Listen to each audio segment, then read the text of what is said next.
Chiller Theater. Chiller Theater used to be a horror movie presentation on weekends here in New York. I know that. I think they had it around the rest of the country, too.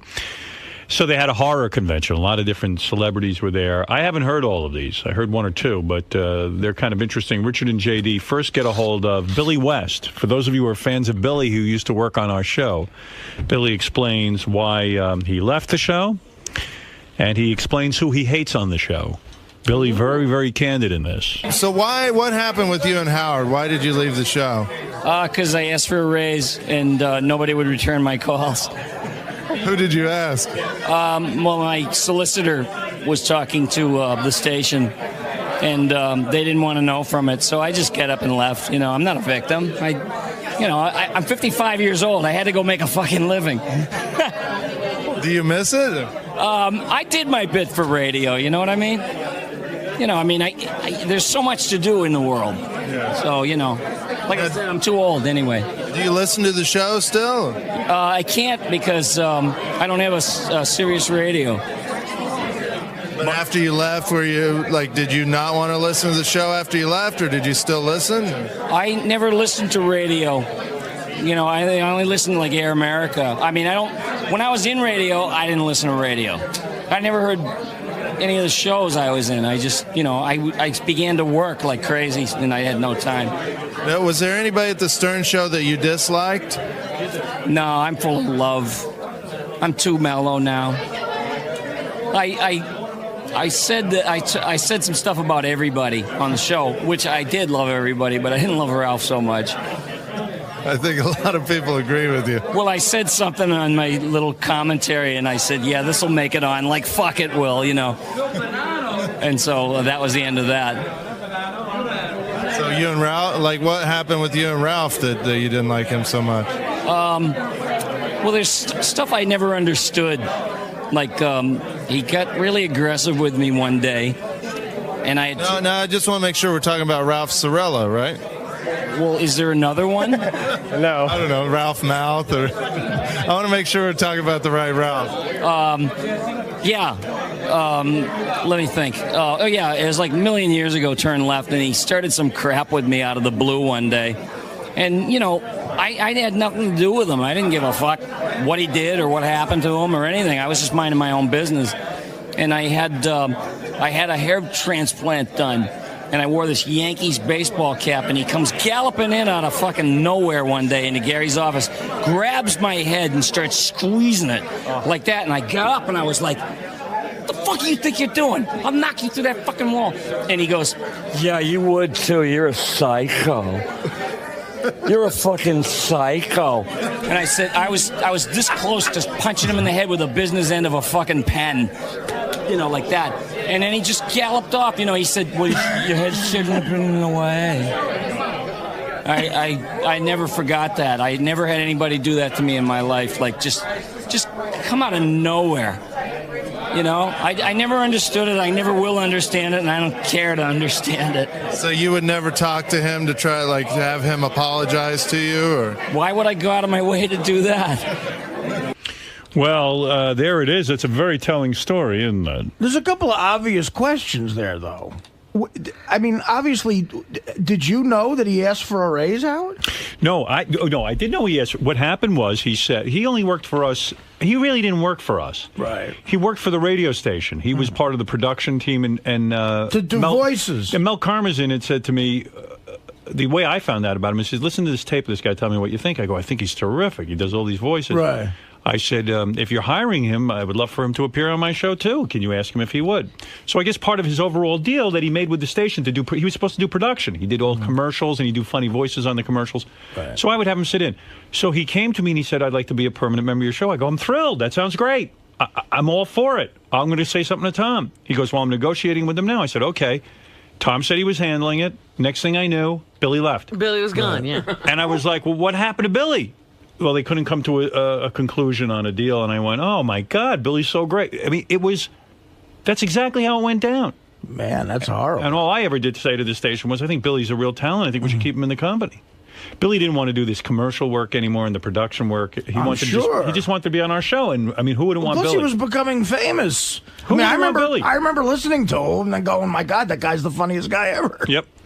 So that's how that went down. But I don't know. Somehow, like even in that explanation, it seemed like Billy was mad at me that I wouldn't pay him, and it's like I would have paid Billy. I mean, there was definitely a passive aggressive tone to that. Yeah, I know, but I feel bad because I love Billy, and I don't know. I always think Billy's angry with me somehow because he never comes on the show and like hangs out. And no, he said he would come on anytime. Oh, really? We've asked him a number of times, but he hasn't ever shown up. Yeah, because I love Billy. Yeah, he loves everybody. And I was sad when he left. I was like, oh, fuck, we lost this great guy. Billy. No, we interviewed him for a while. I mean, I just pulled the best part, but he had real nice things to say about everybody. He's not bitter at all. Oh, good, okay. Was there anything that bothered you about, like, say, Gary? No, I thought Gary was a sweet guy, and I also thought he was real smart and loyal. I always admired loyalty more than anything in this world. What about Fred? Did Fred creep you out at all? Or? No, I thought Fred was amazing. I really looked up to him and saw how he did things on the show. And we got along fine whenever we got together, like on a bus trip or whatever we went to do. I used to talk to him, and we talked about like old TV shows and stuff. And he's a musician, you know, and he's a great musician, and I'm a musician. So we had a lot in common. What about Jackie? Jackie, I liked him very much. People just think he was like this baggy pants drunk with a seltzer bottle, you know, with the beep nose and the big fucking shoes, you know, drunk. But he was not just a compendium of every joke that ever existed. He like when you're with him personally, he says the funniest. I mean, he has the kind of brain Robin Williams wishes he had. I don't know. I just feel so bad that I liked him so much. I don't even mind admitting to you that when Jackie left, I remember discussing it with writers at the Norm Show that we all heard the rumor was he was going to take this job. Jackie, right. we were like, my God, this is going to be the greatest thing ever. Yeah. Well, Billy, he went out to the West Coast. We lost him. That's it. That's how it worked. Let's see. Richard and JD interview Eric Roberts, the famous brother of Julia Roberts. I understand when you first approached him, he didn't know you were from our show, and he bawled you out. Well, he went up to our cameraman, Adam, and said he was going to kick his motherfucking ass or something like that.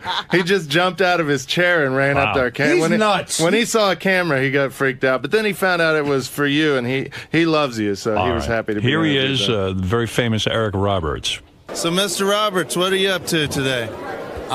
Signing autographs, saying hi to people I don't know. What are you doing, Dracula? Interviewing you. What? Why you out in the daytime, pal? I'm indoors. Ah, that helps, huh? Gotcha. Okay. What do you think of the whole? Well, we have skylights, though. I know. I'm sweating it. What do you think of the whole Imus situation? I think it's unfortunate.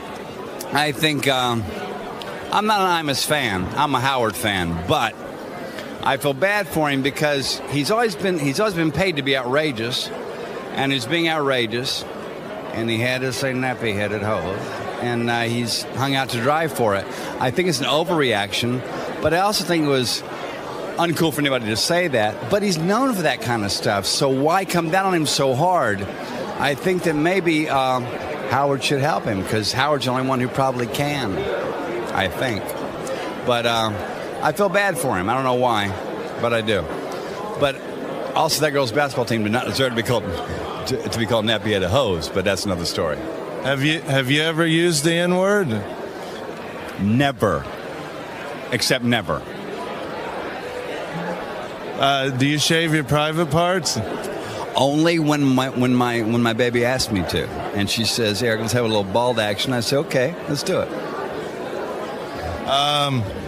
Did you vote for Sanjaya? Of course I voted for Sanjaya. I'm a Howard Stern fan. You do whatever Howard says? Pretty much. About half-assed, yeah. Do you mind if we ask about your sister? Whatever you want to ask. Are you guys friendly now? Well, here's the problem. She asked me, "What do you think of my husband?" I said, "You don't want to know." She says, "Oh, no, tell me. I said, "Okay. He's married to a woman. They're making a baby." Then the movie star makes eyes at him, and he divorces his wife, and he goes after the movie star. I don't think much of him. Get out of my house and never come back. That didn't really happen, though. Are you circumcised? Indeed. Are you as sexually active now as you've ever been? Ask me again, because I was sweating. I'm trying to wipe it off. Are you as sexually active now as you've ever been? Now I'm more, because I got a wife who's just hotter and hotter and hotter and hotter. Who's the biggest a-hole in Hollywood? That's a hard question. There's a lot of room for that. I don't think I'm the one to pass that on, though. Next question. How heavy is the fattest chick you ever banged?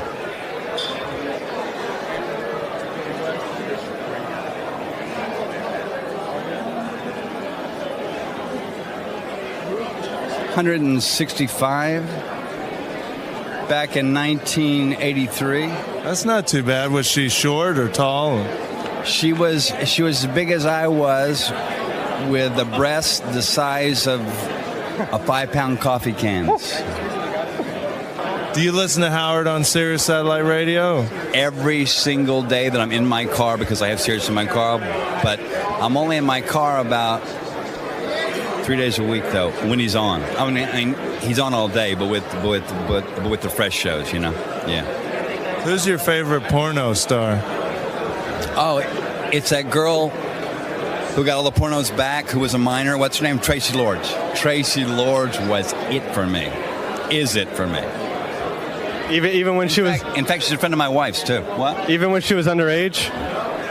I don't go for underage, but she was talented. She was talented. I agree. Yeah. Well, I think we're good. Thank you, Mr. Roberts. It was great talking to you. Robin, I miss you. I love you. I think about you. I fantasize about you, and I can't wait to see you. What would you do to Robin's titties? To her what? Her titties. That is so adolescent of you to call breast titties. Robin, I'd never do that to you. What would you do to her breasts? Make them happy. Make them stand up and applaud. Thank you, Mr. Roberts. Salute, Howard. I was quite shocked with Eric's story about what he said to Julia Roberts. But he said it didn't happen. It sounds like it did. I think it's hard to tell. I don't know. He said it never happened. I don't think Julia talks to him, so I don't think it actually Well, does. obviously he doesn't think much of her husband. Right. I mean, that's what that's he's read. Right, exactly. I mean, you get at least that out of it, Yes. right? But let me ask you this. If Julia was talking to him, do you think he'd tell her that? I don't know. Maybe.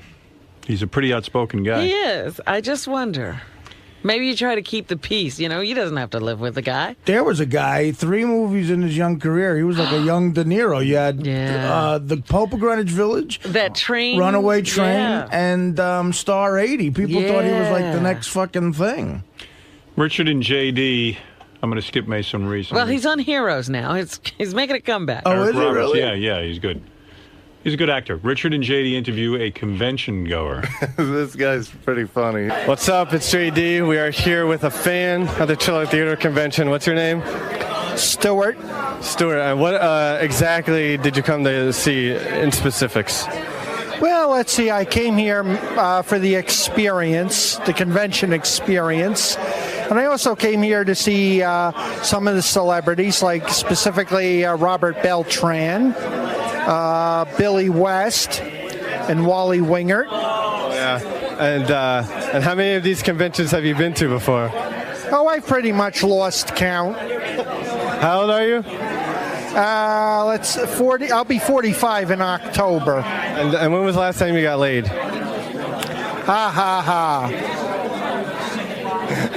Have you ever met a girl at one of these conventions or anything? As I said, I mainly go for the experience and interaction with the celebrities. Richard, do you have anything to ask him? Hopefully it's something intelligent. I have my doubts. You have gout? No, I said I'm starting to have my doubts that what I'm going to be asked is intelligent. What's your favorite TV show? Oh, Oh, that depends. Well, that varies. Like, for instance, when it comes to comedies, it has to be The Simpsons. What about sci-fi? Science fiction, the stuff that's currently on the air, it would have to be the Stargate franchise. How often do you masturbate? Well, I thought you were going to be asking intelligent questions, but I was mistaken. Do you live with your mom?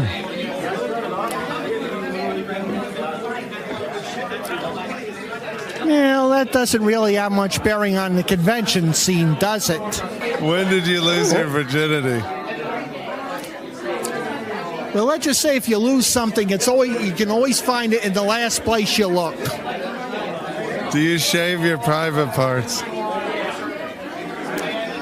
As I said, well, it looks like we're really getting a load of intelligent questions today. All right. How big of a How nerd? do you split the atom? Well, JD excited to meet someone on his level. On his level. How big of a nerd do you have to be goofed on by JD for being a nerd? Well, that guy, I'll tell you what, that guy might not be a nerd. He didn't take your shit. Well, plus we were in costumes. I was a vampire and JD was a muscle man. Oh, really? So we looked pretty dorky, yeah. Here's Richard and JD interviewing. Now, I'm spacing out on this guy. Who? From Star Trek. Robert Beltran? He was Chakotay. Chakotay, come here. Voyager, him. Commander, yeah. I know who you mean. Like the good-looking guy. Yeah, he was, with 7 of 9 toward the end. And he had that Indian thing painted on his face. He's also one of the better Mets right now. Not the same Beltran. So I'm here with Robert Beltran from Star Trek Voyager. How you doing, sir? Great. I'm doing great. So what are you doing here? Hell if I know. I lost consciousness a couple hours ago. I'm on autopilot. So were you a big Star Trek fan? Or? No, I absolutely hated it. Seriously, I never liked it. And I still don't. Do you shave your private parts?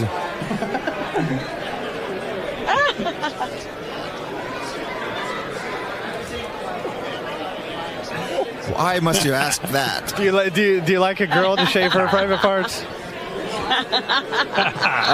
Let's just say I like girls shaved and unshaved, okay? Doesn't matter. Have you ever had a gay experience? I think you guys need to get laid. I really do. I haven't had these questions since I was in junior high school. I'm just curious. Oh yeah, the people that come here, do you kind of laugh at them or? No, I don't laugh at them. What's to laugh at? Well, look at us. I'm taking you seriously, so why laugh at them? I got one. Have you ever gotten laid at one of these conventions? Man, why don't we go to the next question? Are you circumcised? Man. You know what? I really am offended by these kind of questions. I mean, not really offended, but I just don't want to answer them because they're ridiculous. I'm circumcised, by the way. Good for you. Wow, that was a good interview. That was the funniest interview ever. Refresh my memory on this one. Who is Sybil Danning? She was in Conan, one of the Conan movies, yeah. I think, the second one, I think. Conan the Barbarian? Yeah, she was blonde, big boobs. She was hot back in the day, and me and JD were both like smitten with her back in the day. Is she hot now? You know what? For an older lady, she looked okay, but JD's giving the nod no. What's okay? I mean, yeah, she looks old in the face. She's not JD's she still had her boobs out. So. Wait, I couldn't hear what you said. What? She looked old in the face, but her boobs were still out, so they looked all right, from what I could tell. You wouldn't do her, huh? I wouldn't say that. I don't know. He would do her boobs. Her boobs were still out? Yeah, she had like cleave cleavage going on. I don't know who she is, but here's Sybil Danning. I must confess, I've been a big fan of yours for a while now. You sort of got me through a few lonely nights back in my teenage years with the Howling 2. And I was, and actually, you still look magnificent. Everything seems to be, looking great. And I was wondering if you get, a lot of that, people coming up to you telling you how much they got pleasure from seeing you in Howling 2. Oh, yeah. And in particular, they remind me of that scene, and they keep asking me if I have that rip-away dress. And actually, I do have it. I have all my costumes from The Howling 2, including the great leather outfit that Peter Mitchell did. Peter Mitchell did also all those great costumes. Remember the Mad Max movies? Yes. He's an Aussie from down under, and he did those great costumes. But the one, he also did that great one that's in the suede that I ripped away when I became the werewolf, and that's what everybody remembers, of course. Now, do you get like a little creeped out when guys just come up and tell you they pleasured themselves to you in that movie? Or any movie whatsoever? No, absolutely not. I mean, I did a movie called Bluebeard where I played a prostitute, and I have some guys coming up to me and said, I loved you in Bluebeard, and I said, you must have been in diapers when you saw that, because that was some time ago. So I have young and I have older fans, and I'm happy. I mean, what woman is not happy that she makes a man happy? Now, do you have guys like offering you to possibly spend a night with you? No, actually, I must say my fans are very discreet, and I think probably the ones that would like to ask me that are so nervous and so shy that they just shake, and I can imagine what they'd like to say, but they don't say it. No, my fans are really very, very, very polite, I must say. They are. I guess you wouldn't take them up on that offer, would you? I'm not Superwoman, and I could not. You have to be fair with everyone, you have to be kind to everybody, or you have to turn down everybody. But no, my fans are really great. Do you find me attractive at all? Yeah, I think you're very attractive. He's cute too. Thank you. I mean, every guy's got something cute and attractive. Absolutely. I have to say, I had a Starlog magazine with you in it when I was a young boy. And you had a very revealing that showed much of your chest, and that was my favorite magazine from age 10 till about 15. Okay. Do you know what movie that was from? From V. Oh, from V. The TV show. Oh, well, I had that. That was like that striped bathing suit that I had on. That was a huge promotion we did for NBC. Yeah. It was hot. Yeah, that was quite revealing. Does penis size matter to you when you're with a guy? Oh, that question came from you, okay? I don't want to answer that, okay? No. I don't want to get that personal here. Have you ever used the N-word? No. Are you a fan of Howard Stern? I do like Howard, and I think, again, freedom of speech. He should say whatever he wants to say, and everyone in America should be able to voice their opinion. Otherwise, we might as well go to the Middle East. Do you have any special messages for Howard? Keep up the good work, Howard. You're very successful, so obviously you're doing the right thing. Thank you, Sybil. Thank you for doing this interview. Thank you, too. Thank you. Wow. What was that? She didn't want to. What was the penis question? size? Penis size. Okay. We basically just told her that we whacked off to her and asked her about penis size. Oh, Zachary. Now, probably 3 people know who Zachary is. You loved Zachary. I love Zachary, too. You know Zachary? Yeah. But you were in Kansas. No, he used to do intros for horror movies on videotapes. Oh. And I used to rent videotapes, and he'd be on them. Zachary's this cat who was a disc jockey. Then he got this really cool show on TV when I was a kid. He used to introduce the horror movies. I think it was called Chiller Theater. Mm-hmm. And then Zachary was also a rock and roll DJ at WPLJ in New York. And he talked like this. But his TV show was funny. He used to keep his grandmother in a crib. And he'd come on, between the movie breaks, like in the commercials. Right, And he'd go, yeah. oh, Grandma, are you all right? Oh, she's biting my leg.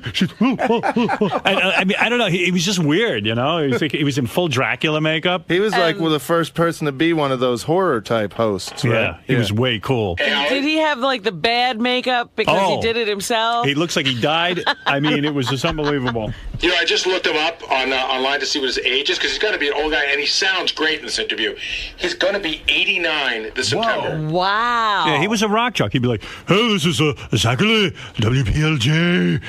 We're going to play a little Boston for you. Like that. It was just weird. I remember about 10 years ago, you did it like an hour imitating Zachary one morning, and I was like, that's the coolest thing ever, because it was just so funny, and not too many people know of Zachary. All right, this is Richard, and we're here with the legendary Zachary. Yes, that's true. Yes. I feel very legendary, even when I wake up in the morning. How you been? I'm good. How are you today? Well, I'm a little weary today, but it's been great fun. Lots of people stopping by, What are you doing here today?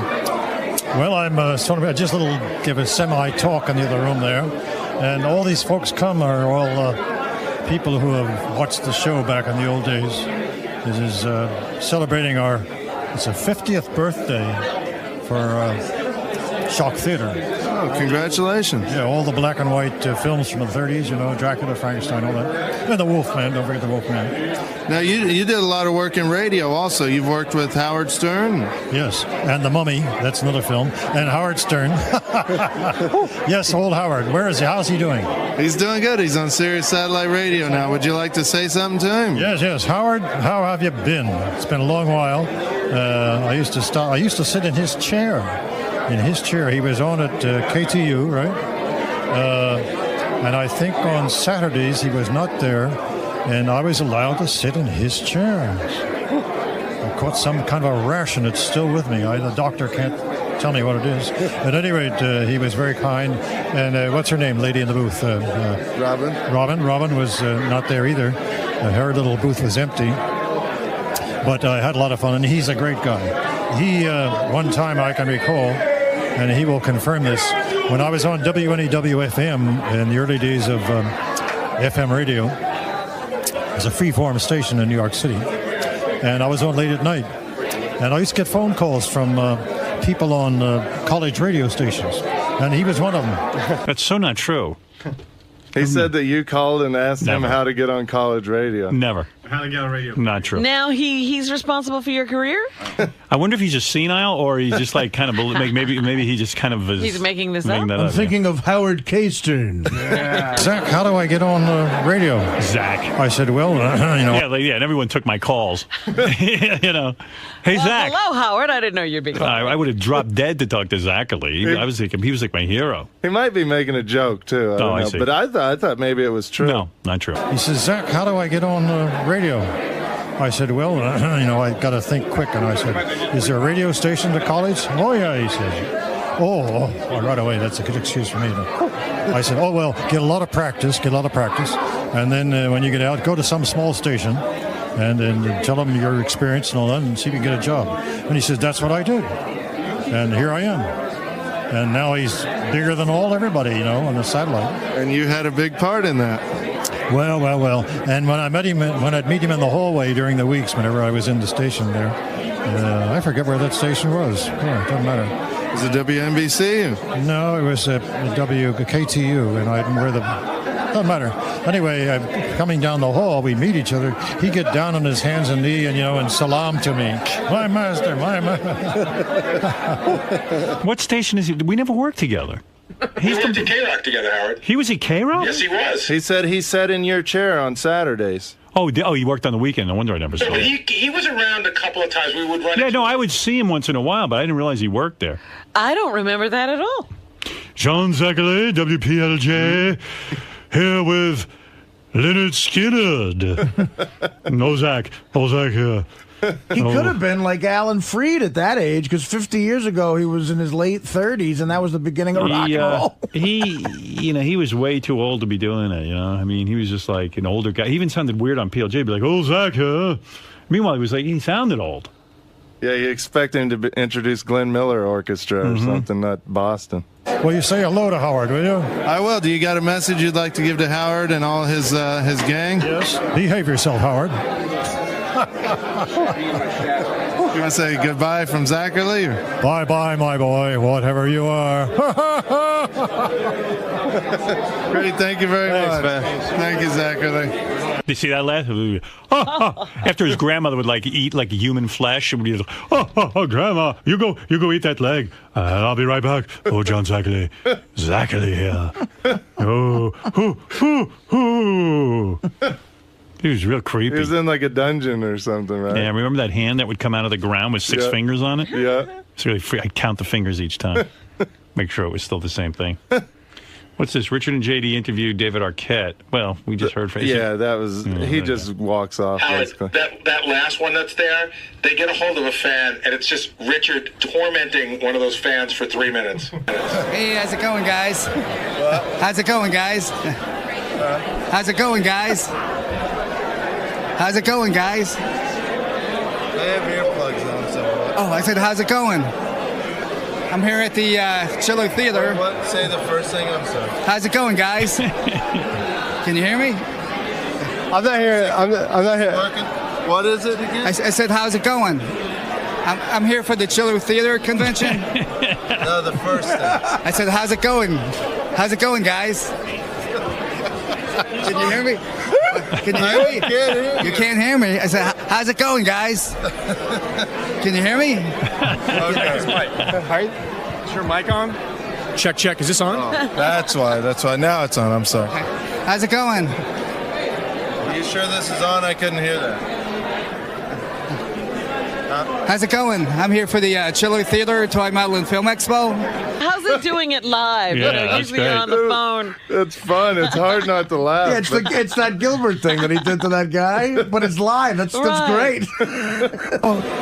What does this guy look like? He looked like a convention goer, like kind of a little overweight. Are there any girls there that go for these things? There's about 2 hot chicks out of like 5,000 people. Yeah.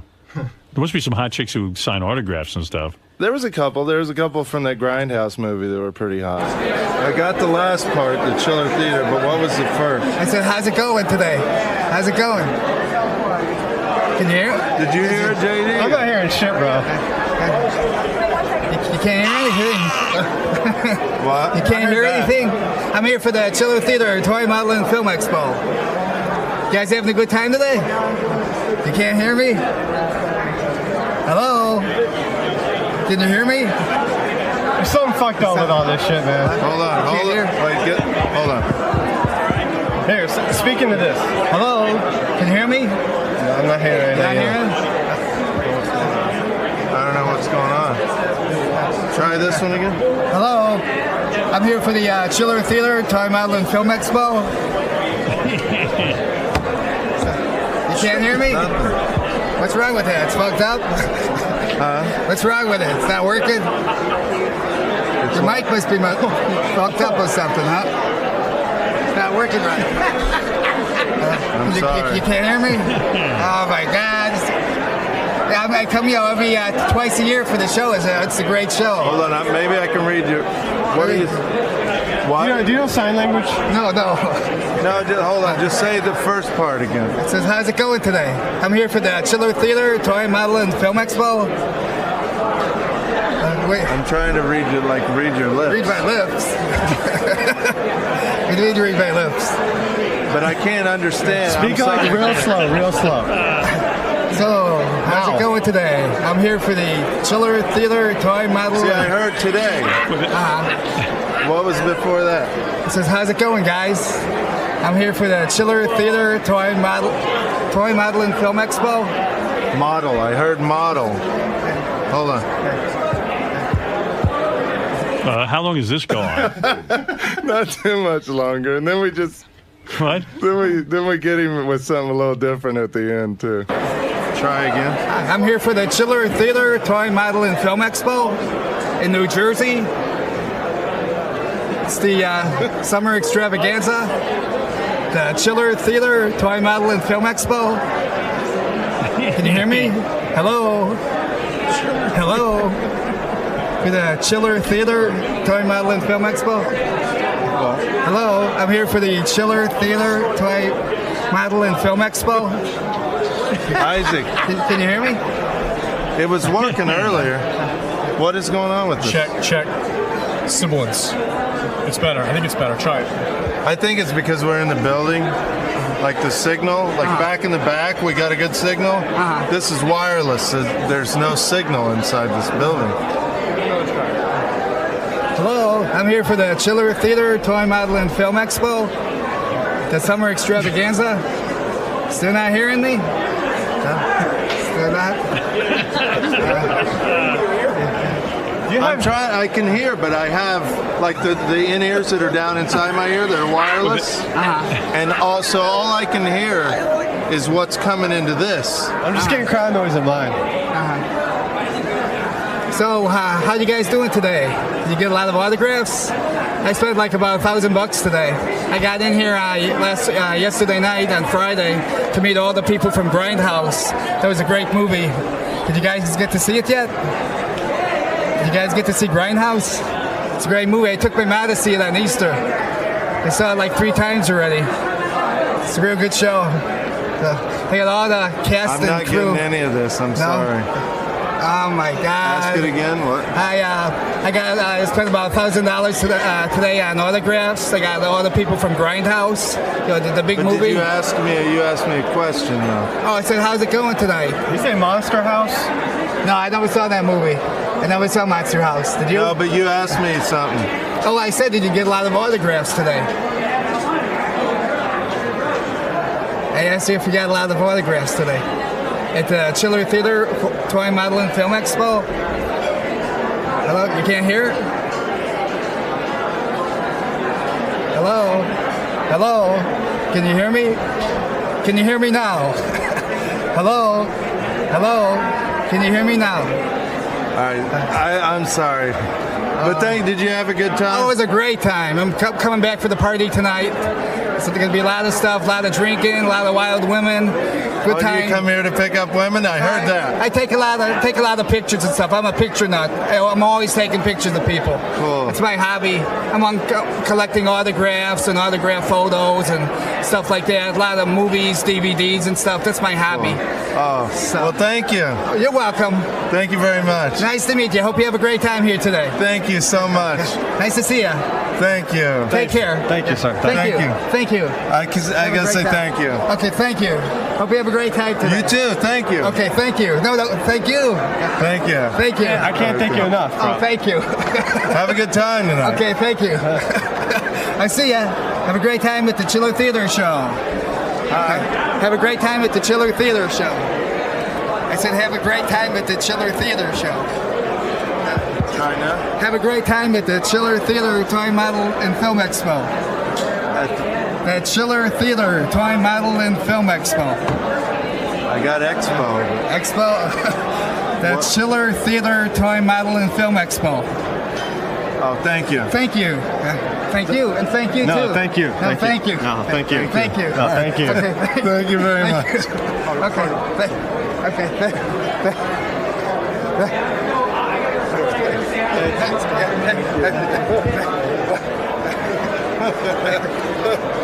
you. Thank you. Thank you. Awesome shirt, too. Thank you. Thank you, sir. Thank you. Thanks, Thank man. you. Thank you. Don't touch me. Thank you. Keep filming. Thank you. Thanks. Thank you. Thank you. Wait. Thank you. Thank you. No, thank you. Thank you. Thanks a lot. Thank you. Bye. Thank you. Thank you. Thank you. Bye. Thank you. Thank you. That guy really wanted to be on the radio, didn't he? He just stood there all day, it seems. Do you have a picture of him? We have video. I gotta see what he looks like. That's way cut down too. We were talking. We did that for a long time. Oh, no. It's odd that there's no hot chicks there. You wouldn't see like Kim Kardashian walking around. All right, thanks, guys. All It's right, thank JD you. and Richard over at the Chiller Theater Expo. Theater Expo.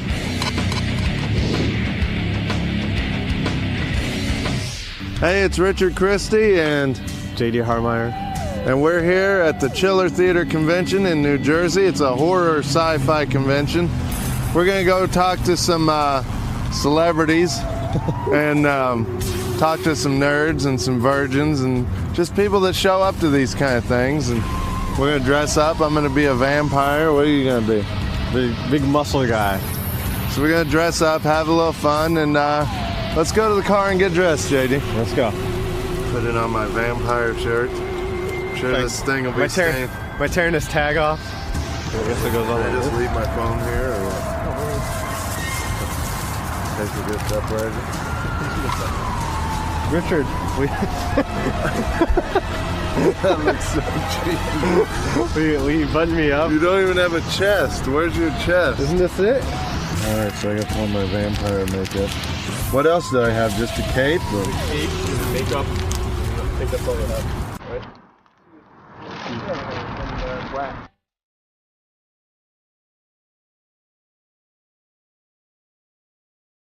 I like how we're coming to this thing to make fun of people. And look at us. We're gonna be the biggest dorks in this whole thing.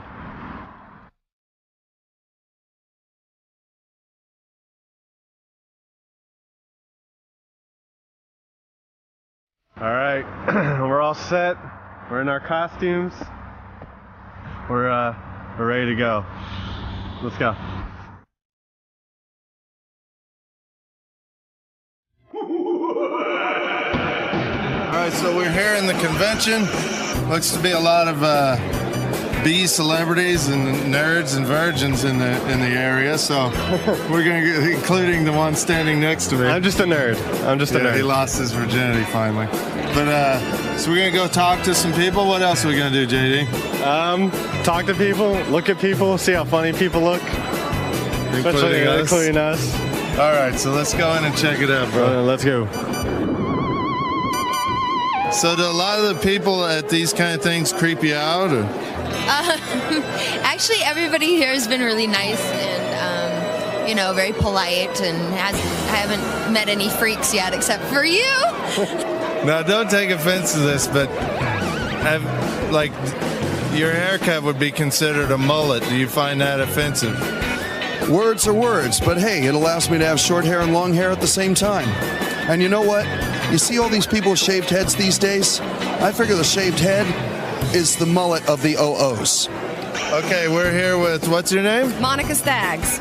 And what are you known for? I am known for being Elena Frank in Quentin Tarantino's Death Proof. And I get killed by Kurt Russell. Oh, that's a spoiler. Who is like your dream woman? Like celebrity dream woman? Real or fake? Uh-huh.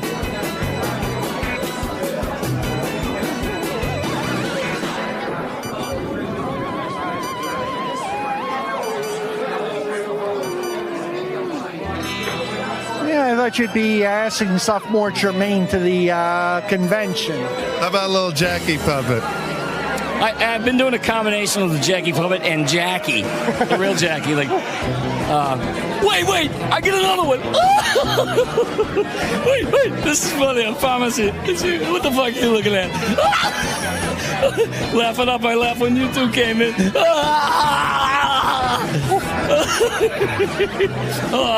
So what are you, just some bag of dumb remarks waiting to be made? Did you hear what I just fucking said? Hey, what do you call a prostitute in a refrigerator? Oh, fuck, I fucked a joke up.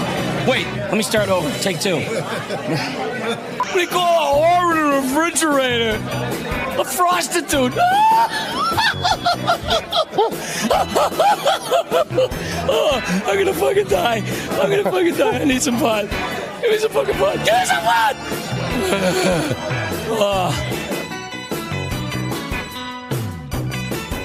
How big is your penis? Oh, as big as it has to be, and bigger than some. What do you think about this guy standing next to you? I think there's some issues in there. Like what? I don't know, like, well, for instance, you could choose to, like, take out a gym membership, eat high-protein food, work out a little bit, but instead you decide to go the cheap route, go to a costume shop, and get one of these. It's just a costume, bro. Are you guys circumcised? All right, we gotta go. Let's go. Come on. Sorry.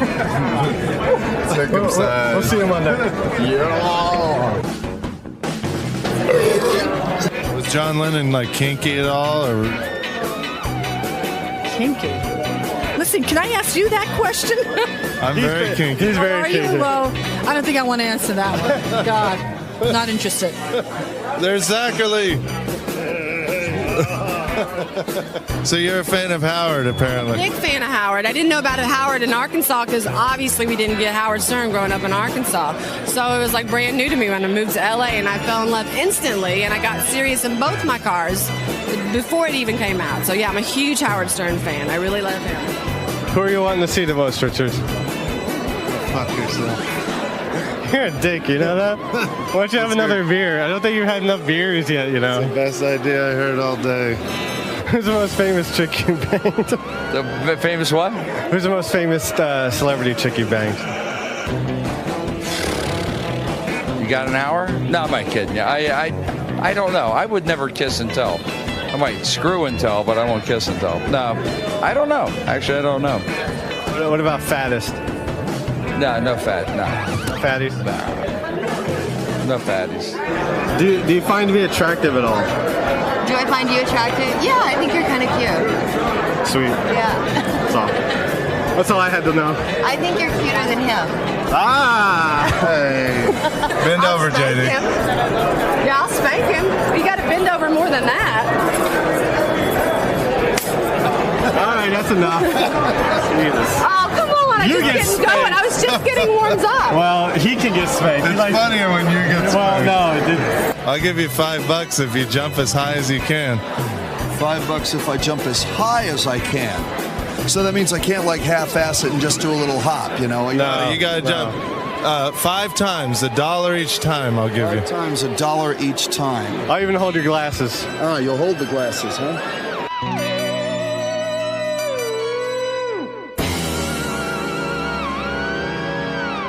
Can I have my $5 back? You didn't jump very high. Yeah, I think I could have jumped higher than that.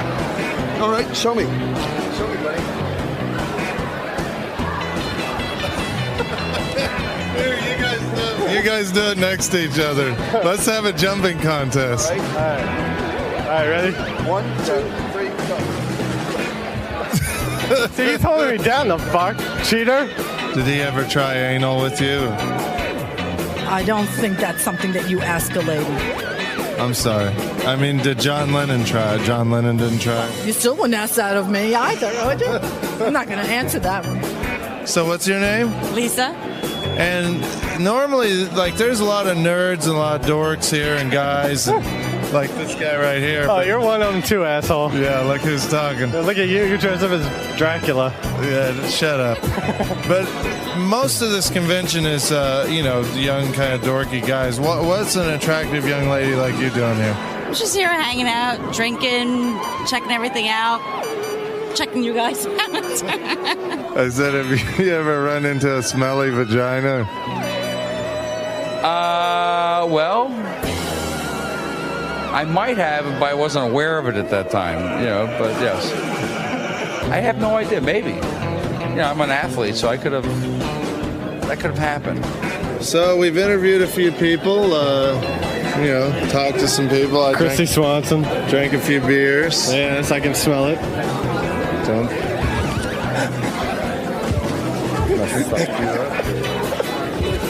Tired of it. Tired of you mocking me. All right. You're not here to meet guys, are you? No. Because you're not in the best place to meet guys. No, I'm not here to meet guys. She is, but maybe not the best looking guy. Unless you want to meet guys that live with their mom. I want a hot dog, but they cost too much. That's what Isaac, the producer, told me to say, because I would never say that. That is the dumbest thing. Isaac Spielberg. Isaac Spielberg told me to say, come on, let's get real here. Let's get real. Let's get real. This guy's telling us what to say. That's not reality, bro. Fuck you. Just do what I say. Hey, Shuli, how you doing, Shuli? Shuli. Somebody mistook him for Shuli. Just pay attention. Just do what I say. Say shalom, biatch. Oh, all of a sudden he doesn't know. Shalom, biatch. Okay, you're an idiot. I didn't want to leave without saying thank you. No, thank you. Thank you. Okay, thank you. Thank you. Thank you. Thank you. We really mean it. We're not joking around. Thank you. Okay, thank you. Thank you. Thank you. Thank you. I'll see you guys. I'll see you guys. Thank you. Thank you. Okay. I'll see you guys. Have a great time at the show. Okay. Thank you. Okay. Thank you. Okay, thank you. See ya. Thank you. All right, so it's the end of the day at the Chiller Theater Horror Sci-Fi Convention in New Jersey. We had a good time. What did we do today, JD? Talked to some celebrities, some fans. We're a little tired. Yeah, we're a little tired. This interviewing celebrities thing is a little tiring. This old vampire's ready for his coffin. All right, let's go, honey. Let's get the fuck out.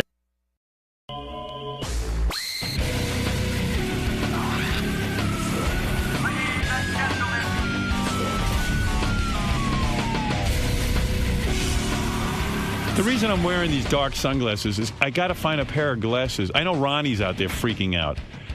He is. He said, he came into our first of all, office. I'm wearing my sunglasses. I've got a problem. I got to get new headphones. The headphones are pressing up against my other glasses. I can't even keep them on. Oh, so are those new or are those an old pair? No, these are new, but they're for outdoor use. They're sunglasses. Ronnie was flipping out. He was Look, here's Ronnie's problem. I went to get glasses. I went to get glasses the other day, and he sees me getting new glasses. He gets excited, and he does what I do. Shit. Well, I wasn't flipping out. That's what I heard. I was saying that where's all the big shots out there making? Why aren't they making fun of your glasses? Because here's the difference. My glasses are cool. They're classic Ray-Bans. Whatever. People think yours look funny. I told you your glasses look all right. Yeah. Don't Where's focus all on the me. big shots? Stand out. Where are all the big shots making fun of your glasses Why don't you out stand there? in How the come fucking Will's not hall? putting up notes? Oh, he's wearing the same kind of glasses as Ronnie. How come Gary's not in here saying, oh, your glasses look like Dr. Kevorkian? Do you know why I'm wearing? How come they're not in here? Because first of all, they're afraid of you. That's why. And what did I ask you to do out in the hall? What did I ask you to do out in the hall? I'm out there doing what I'm supposed to do. Not. No, I get my You're balls talking. busted. Don't talk to people. Okay? You got in big getting trouble. my balls busted. You got in big trouble a few weeks ago, and we had a private discussion about this. We did, and it's done. Don't comment on my glasses. I wasn't commenting Don't on your comment glasses, about okay? other people commenting about you. You're looking for trouble, pal. Dude, I'm not looking for trouble. Yeah. I'm just saying. You're supposed to be all the big you're shots out there supposed to- keep their mouths shut. The JDs, the Wills, the Garys. They're not saying shit. Hey, Ronnie, seriously, listen to me. Yeah, 'cause the we're getting- big shots. we're All the big shots. We're getting into a weird area. Take it easy. Take it easy. Okay? You see those three black guys that stand out there and do security? You don't Dude, hear I a word wasn't from saying shit. I get out. I Be walk in with a black pair. guy. I Don't walk say in with a anything. pair of glasses. I get my balls busted. But don't be out there okay? bringing my name up. Don't be yelling at people. That I'm you not got your yelling balls busted. nothing. I made a Just stand statement. there That's like all. a Buckingham I made a Palace statement. guard. I'm not yelling about anything. You made okay? quite a few statements, You shut actually. the fuck up. What did he big say? shot. Now he's a big shot. Oh, me? Now he's coming in. Big shot. Get the fuck out of here. You're an asshole. I got nothing else to say. What did he say? What did he say? I was busy doing. I was busy doing my back work. here, you wussy. Trying to do the Some idol, security. Trying to do the idol gives back page, and he's out there. Why isn't JD making fun of Howard's glasses? Why isn't he putting up notes? And Exactly. And here's the thing. I've told him not to rabble rouse out there. Stop looking for attention. That's how we spent the first 20 minutes today, rabble rousing. Yeah, he wants people to be involved with him. He's a he yenta. came in our studio. He's like an yelling old about it, woman who's a yenta. Howard, look at this. Look at that. Look at that. Be a fucking man. Be like Kevin Costner in The Bodyguard. This motherfucker didn't say 3 words. I think he's almost insulting your glasses through us. I don't care. I've got a huge problem with my headphones pressing into my glasses. We were in the middle of a phone call. He barreled He into doesn't the- know what goes on here. He barreled He's supposed into to the office. stand there like a goddamn robot. I agree. We haven't had one incident here in 4 years. He's security. He's got the cush job of a century. Just shut your fucking mouth. I like about Ronnie. me, about my glasses, about anything. Oh my God! I think I'm going to be tour guide. Who's he to compare his glasses to yours? Shut up, He Sal. got his glasses at Sal, Ann Taylor. Sal, you're an asshole. I like Ronnie best when he sleeps in Scott's office. Yeah. Which he was doing the other day, by the way. Well, wake him up when you see that. Well, at least he's not talking to anybody in the hall. We had a bunch of things we were going to make noise with, and then he woke up right when we got there. Yeah, he's standing security. I mean, the one thing the guy's got to do is be awake for 5 hours while I'm in the building. Impossible. Yeah, can't do it. He's old. They sleep easily. Howard, something's going on out here. What? I don't know. I just heard shit being thrown. Oh, no. And I heard the words, "Don't fucking touch me." Oh, no. Who touched who? What? What's he doing?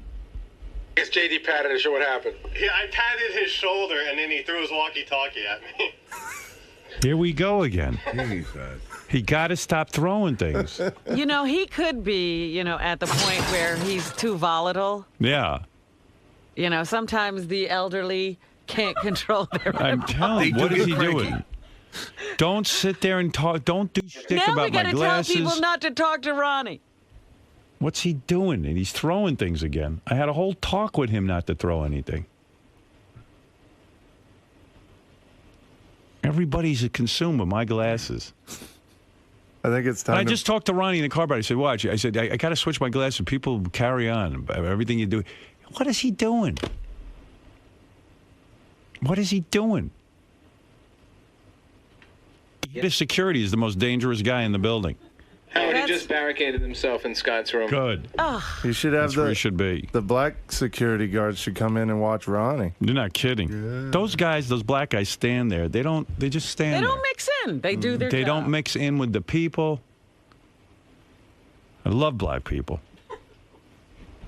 They don't mix. They do their job. That's it. Stand there. These three black guys and one black woman, I see them every morning. They stand there. They got a suit and tie on. Black people are no nonsense. Professional. Mm-hmm. That's right. Every morning they say good morning. They like almost stand at attention. They do their job. That's right. They don't look at glasses. They don't look at. They don't. And go I told to that to events. Ronnie. I said, Ronnie, stop mixing it up with people. Don't comment. You see me. Well, I don't care what's going on. He starts in with people. How come you're not making fun of Howard's glasses? Black people appreciate having a job. Yeah, the other security guards, you say good morning, they're like, good morning. You say it to Ronnie, he's like, fuck you. Yeah. He's always like got an attitude. You.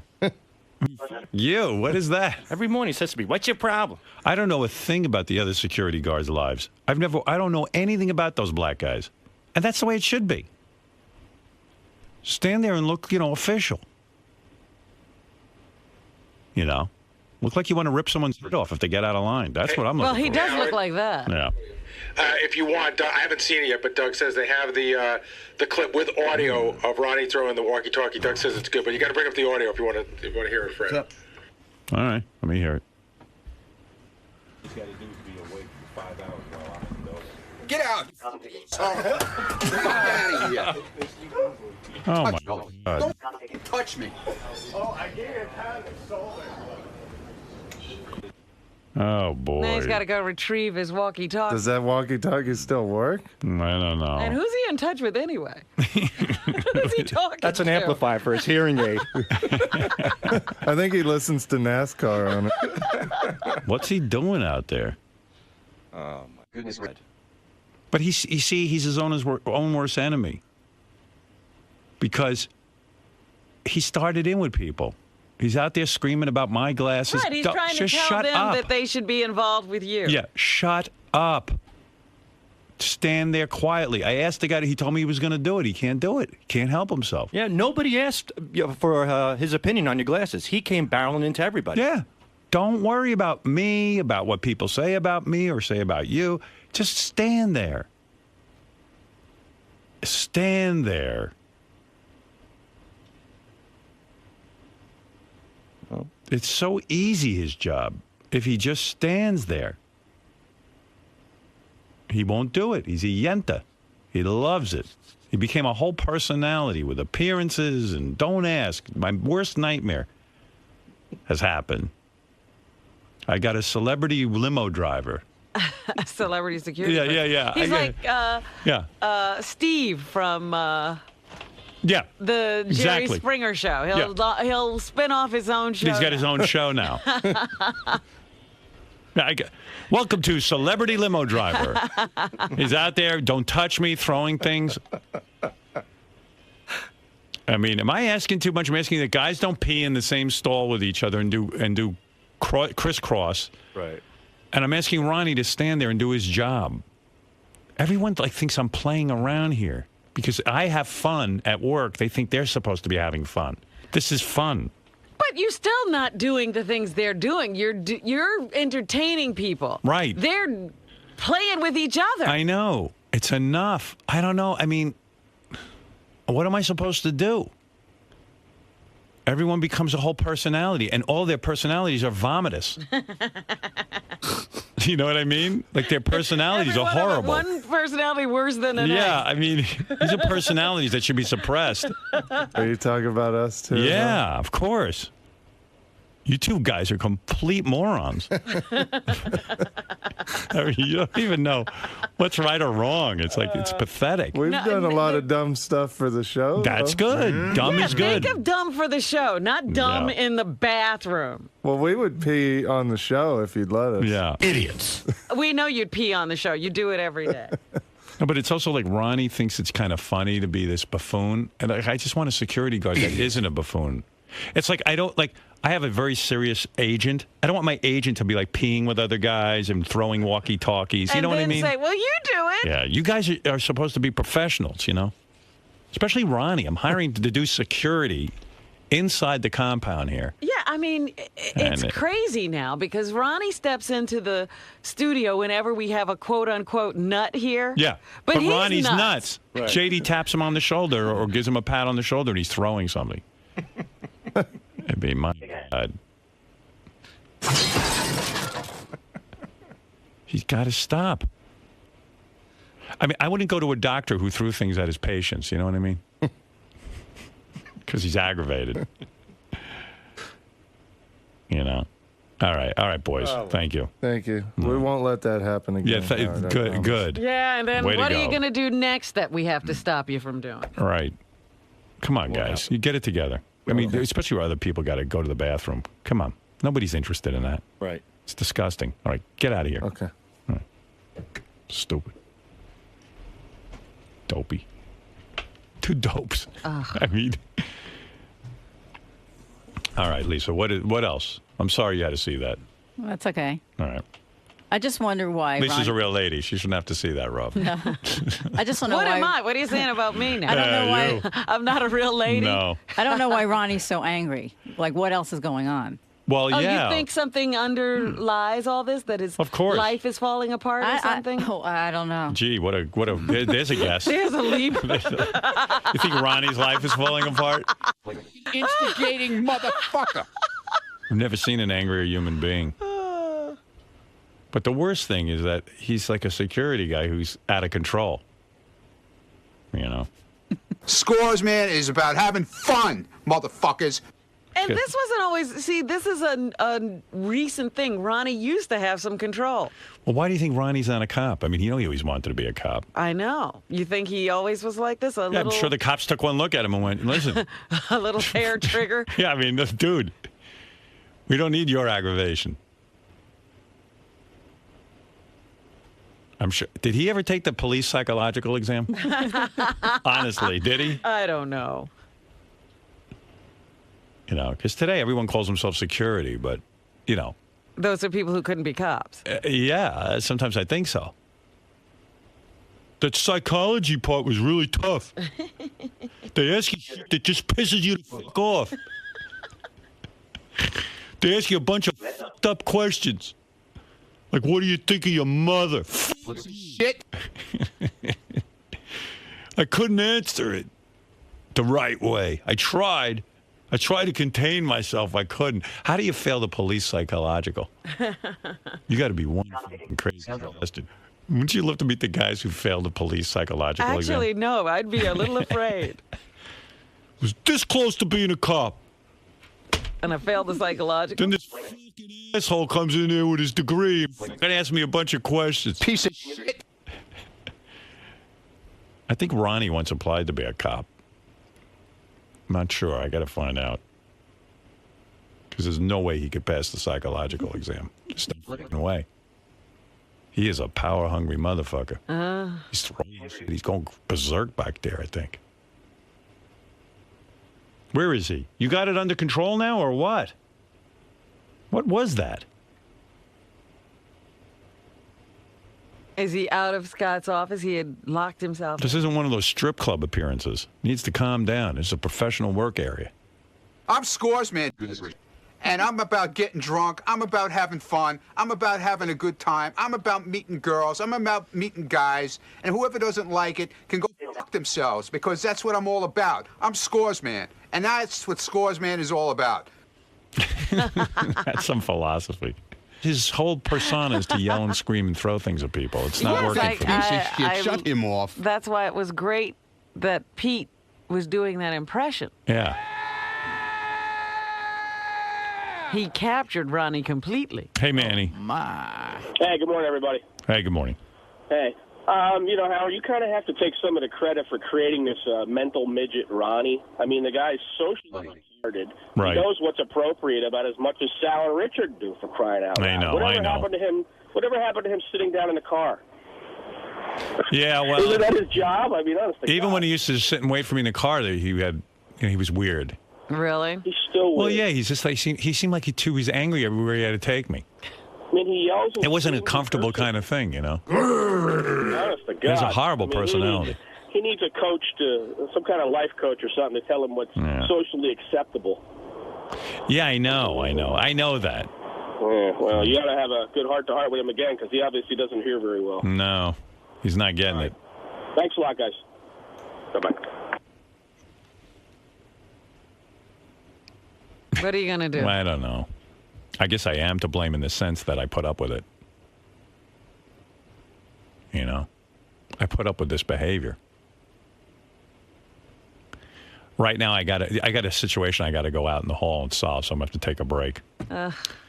There's something else going on? Well, Scott, the engineer's intern, is supposed to be archiving for me right now, which is we're desperately up a deadline for a History of Howard 4. Right. But Ronnie's locked him out of Scott's studio because Ronnie is carrying on like an asshole. So I got to go. He's a baby. I got guys who have to work. I can't be part of this.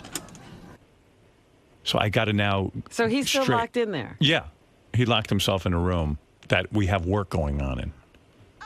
His safe room, when he acts like mental, is Scott's studio, except I've got people who have to work in there. Do we have to consider Scott a hostage? The door just miraculously opened. Yeah, well, it better open. I don't have time to handle all this shit, Gary. Straighten this out right now. I mean it.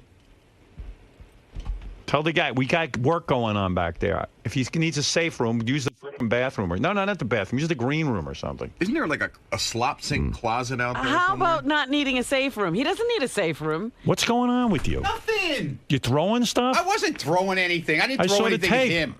What? I saw the tape. You're out of control. Okay, I'm out of control. Just stand there. Stop talking in the halls to people. You don't listen to me. Tell Doug then to shut his TV show off for me then, okay? I don't need to be his don't TV show. Answer. Don't go up to JD and say about Howard's glasses. Face with a live camera. I don't need that stuff.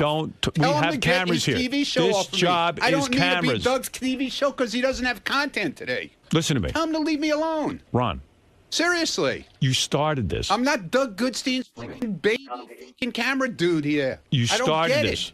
You started this. He tells me I'm doing his job. It's not his job to bug my ass all day. His job is to walk around with a camera, and anyone who acts out, they're going to photograph. I wasn't acting out. I said leave me alone after I walked out of his studio. I can't be left alone. Listen to me. You asked me to go out there and mind my business. I'm trying to do that, and I can't do it. You brought this on yourself. Okay. Just listen to me. You went up to JD and go, how come no one's complaining about Howard's glasses? I didn't go up to JD. Well, whoever you went up to. All right, whatever. You can't do that. Yeah, Be like those black guys out there. Look, I didn't throw the thing at JD. It was I was giving Doug content for his TV show. I threw it on the floor. Okay. I didn't throw it at JD. Look, all right? watch the tape. I didn't throw it at him. Did it hit him? Did it get anywhere near him? Yes. No. It went into the green room. Look. I don't want to. Stop. Out of here. Okay? Stop it. If I wanted to hit him with it, I definitely could have hit him with it with no problem. Yeah. Well, listen to me. Don't throw anything at people. I've told you this. Dude, I threw it at the floor. Don't throw anything. Okay? Zero throwing. I had and to secondly, give Doug content for his TV show. No, that's you don't. What it's all That's about. not your job. I don't ask you to That's make what content. Doug is all about. Don't you know that? You don't work for Doug. You work for me. Well, Doug thinks I work for him. No. Because he thinks I'm one of his puppets. No. I'm not one of Doug's puppets. You want to entertain, so you get on TV. Okay, I don't need a security limo driver who's on TV. Well, how about we do this then? Go ahead. Let's do this. Go ahead. How about I stay outside there where the guy who supposedly is very quiet and does nothing? Yes. Okay. Go ahead. I'll stay out there and he could stay in here. How's that? Is that better? I don't know. Would that work out? No. How Would about that you work out better? Then you stay in your car and bring him in here because I need someone I know in here. Okay, fine. Someone I know. But you got to behave. Look. You got to behave. Ron, look at me. I'm you looking got at you. to behave. I'm looking straight at you. Stop performing. Stop being a monkey and performing. Okay, then listen. And, now I need you to listen. The last time, and now I need you to listen. Minding my business. No, you didn't. And this you guy, started in with everyone about my glasses. All they do is start with this camera. That's right. They're not happy because they don't want to leave me alone. Can you work where a camera is? Because there's going to be a camera there. Where a camera is. Can you work with a camera around what you're doing? Yep. They don't have to follow me. There's no reason to follow me. They're going to follow if I'm everyone. There doing nothing. They follow everyone. If you're doing nothing, they'll get bored and leave. You're obviously doing something that's interesting to them. You're acting out. I'm sitting there. You can't admit you're acting out for the camera. You just said you feel pressure to have to act out for Doug's camera. Out for the camera because they're light on content. Right. Okay. You don't have to be the content. That's not. You don't have to be the content. Just stand there and they will leave you alone. You're way interesting. You're throwing things. You're yelling at JD. Or you're carrying on about my glasses. Stand there. You're a pro. You're an older man. Right. Did you ever take the police psychological exam? I'm not going to start. Did you? No, dude. Did you take the psychological? I'm not going there now. I'm going to give it to you. I'm going to give you the police psychological exam. Want, okay? Why are you starting in with people? I'm not. Enough. I'm done. Okay? No. I'm done. Are you stopping? Are you going to stop? I'm done. I'm done in here and I'm done out there, okay? You're done. I'm done. Okay?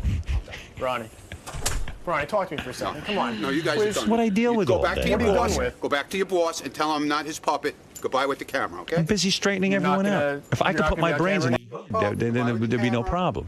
Okay? I'm not your puppet, and I'm not your puppet. So go I'm away the only with one your who's sane microphone around and go here. away with your thing. Excuse me. I'm not ranting and raving in the halls anymore. I've seen odd behavior. I used to, but I stopped. Right. Well, you're able to control yourself, evidently.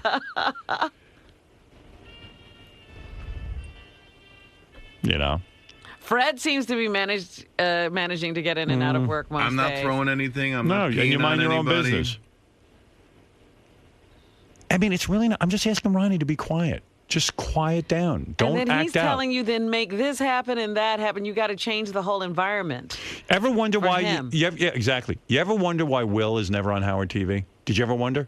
No, it never occurred to me. You want to know don't why? Think about him. Because Yeah. he's not interesting. Right. He just stands there and does his his job. Yeah, he's doing his job. That's the answer. You want to know why Richard and Sal are always on Howard TV? Because they're always up to something. They're always up to hijinks. They love the camera on them. That's the difference. Ronnie loves the camera. Yeah. I mean, Scott's not on. No. Ronnie and Scott are out there at the same time. Right. It's the crazies. So I'm begging Ronnie, please just stand there and don't do anything, and no camera will care about you. Well, then make Doug stop. Make Doug stop. We'll change the whole show. If he didn't throw the phone, right, Doug he wouldn't be on shooting him. And Ronnie likes getting on camera. Right. I mean, he even betrayed himself. I'm doing it for Doug. Right. I thought your job was security. Right. Not working for Doug. No, now he works for Doug. Well, get the camera off me, because he's like a lab rat. He can't not do it if the camera's there. Right. Good Lord. Got to go get that cheese. I see a camera. I got to go nuts. Yeah. And even the throwing. I did that for the camera. You did it for the camera? Who asked you to be on the camera? Now he's thinking Doug of scenes and ending scenes. Yeah. He needs a good piece of tape for the that show we do every week with John Hine and Rachel Fine. Doug's making me. I'm going to lock myself in Scott's room so no one can get in and do their work. I don't know. And then when I make these points to him, he goes, that's it, I'm out of here. I can't talk about this. You can't talk about it because I'm making sense. I'm right. Of course I'm right. I'm a very logical guy. I mean, Ronnie sees me off the air. I don't do a thing. I walk around. Well, they all see you. I know. I don't know why he doesn't follow my example. Then he's out there. They got tape of him attacking the camera 3 minutes ago. He's busy with the camera guy. Was this after or before he threw the phone? This is before. This is 3 minutes ago he started attacking. Go away. Oh, this is after he left here just now? Yeah. Oh, it's when he came back. When he came in. To show how sane he was. That's after I just got done with him. Ugh.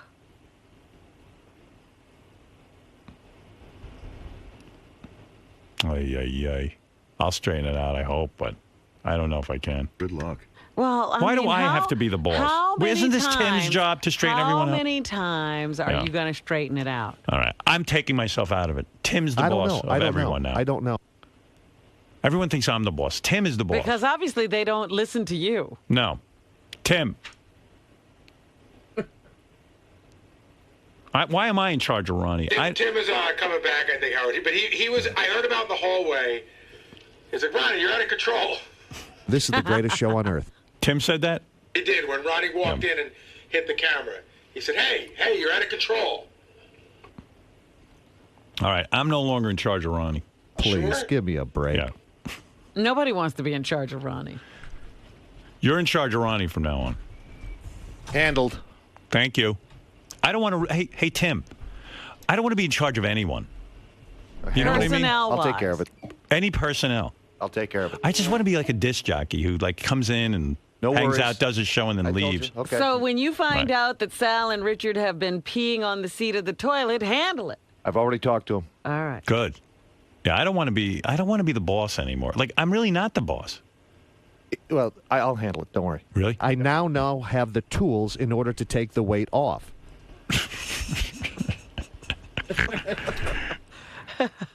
Poor Tim. Now I feel good. I'm no longer in charge. Now I'm just like one of the guys. Oh, and in addition to all of his other duties. I'm really not in charge. That's what people don't understand. People don't get that I'm not in charge. I just work at Sirius like they do. But, I love that the attitude, I'm sure, of Richard and Sal is that Howard's going to love this when they do. I know. I don't love that. When he hears this, he's going to love it. I love when they do a phony phone call or they write a bit or something. That's what I love. It's crazy. Everybody around here is nuts. I can't. My head's going to explode from this. I come to work and it's like it's a daycare center in here. Yeah, I'm solving everyone's problems every minute. I can't do this anymore. Trying to make these people behave. This is why I'm getting out of the business. I'm not paid to babysit. They have us locked in here. It's not to keep us protected from the outside. It's protecting the outside from us. I know. I'm running a business. I'm in the Howard Stern business, not this other shit. JD, you okay? I'm fine. The walkie-talkie missed. Whether it missed on purpose, I don't know. But emotionally, are you okay? Yeah, no. Do I honestly want to drive him to want to hurt people? No, but I gave him a pat on the shoulder. You were there. Yeah. I spit everywhere. Did you really think he was gonna lash out like that? No, not like that. So you probably wouldn't have done that then, right? Huh? You probably wouldn't have done that. No, if I knew he was that pissed off. I mean, I didn't really say all that much. Richard and Sal stayed in there longer than me. So. You seem to get under his skin more than anyone else around here. Apparently I'm always around, which, I guess. I don't know. So I guess you're going to steer clear of him for a I little mean, while? maybe I'm attracted to loud noises because he happens to be loud all the time. So, whatever. Am I what? You're going to steer clear of him for a little bit? Yeah. So this cools off? Of course. Yeah, you think I want to get my kicked? Jesus. Be safe. Thank you. You be my protection. Gary, you saw what happened before with JD and Ronnie. Mm-hmm. Who do you think's at fault? Ronnie. I mean, JD breaks his balls. Everybody gets their balls broken here. When JD walked by, he just said, "Hey man, I'm just fucking around," and Ronnie got mad and threw the phone for content for the wrap-up show or the extra show, whatever that show was that's on TV. I can't remember the name of it. The bonus show. What do you think's going on with him? Like I don't know why it's recently he seems to let this get to him, and I don't know why. Because he never used to let it get to him before. Not like this. So do you feel like security might be lacking since he cracked a little bit? I don't know that security's lacking. I think our security guy needs, maybe he needs like a 10-day vacation in Bali or something. He just, I'm watching that show, The Pacific. They got to send the soldiers to Australia for a couple of days to unwind. He just needs to unwind, man. Oh, good thing it's a Thursday, I guess. Yes, exactly. Are you worried about cracking security around here? Yeah, I'm a little concerned about it. It's not very safe in the hallways. You have to worry about, the security around here being out of control. Every time you say something, you mention his name, he pouts and runs off. So it's tough around here. You never know when he might throw something at you or assault you. I'm a little scared. He's got those glasses now. Those things look hard. If he throws them at you, they might hurt. I'm concerned about the person who's supposed to be security around here. Yeah, I'm concerned that he's going to attack us. He's like a wild animal. He's just crazy. I worry about him. Every morning I see Ronnie and I always say good morning, and it never fails. It's either fuck off, you, get the fuck out of here, what's wrong with you, what's your problem?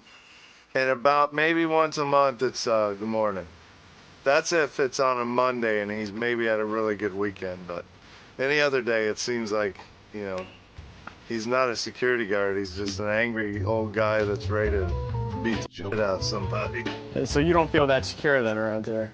No, I would feel secure if there was a security guard guarding Ronnie and keeping him away from the people around here, but no, I don't feel secure at all. But I do love waking the old up. That's funny.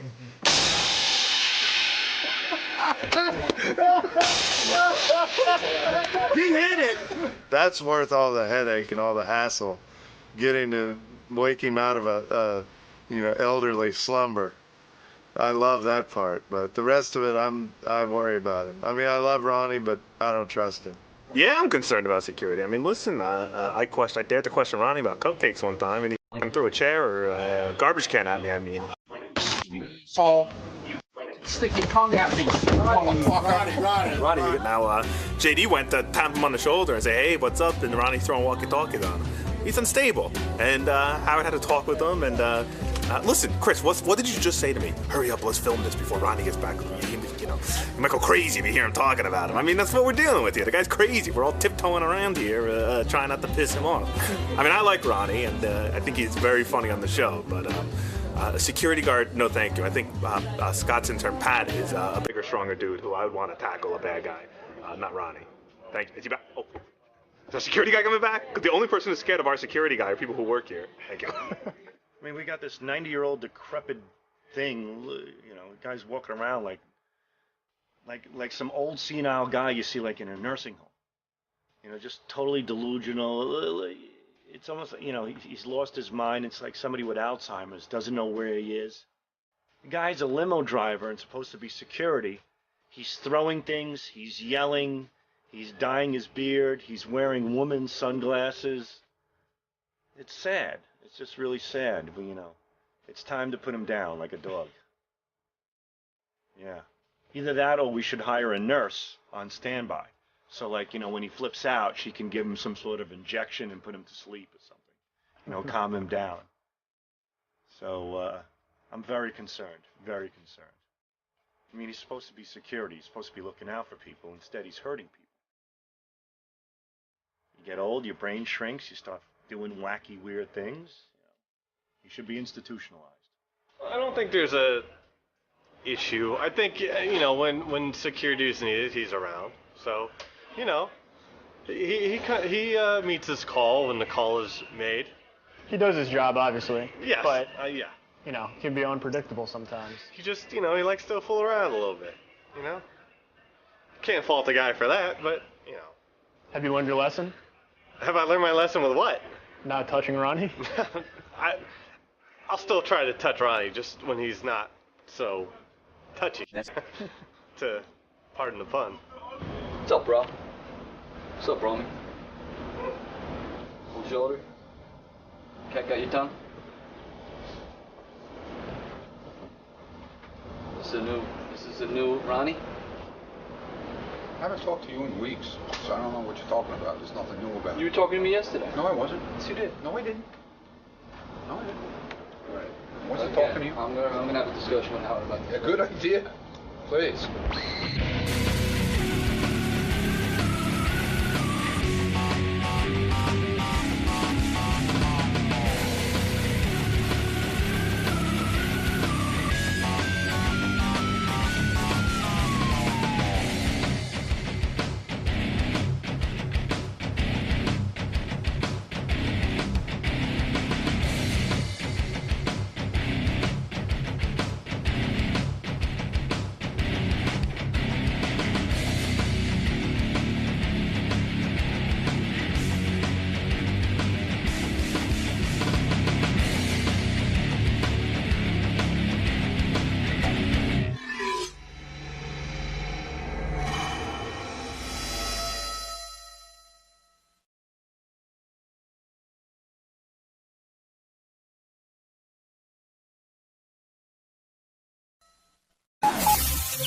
This is the best of the wrap-up show. A recap and behind-the-scenes look with John Hyde and Gary Dell'Abate. The best of the wrap-up show begins now. Hey, it's Gary Dell'Abate, Baba Booey. On Monday's wrap-up show, we talked about how Howard was really bummed out that because of the storm, his parents had to stay at his house all weekend. And Scott DePace and I sort of sympathized with him about what it's like to have relatives overstay their welcome. Here's what happened.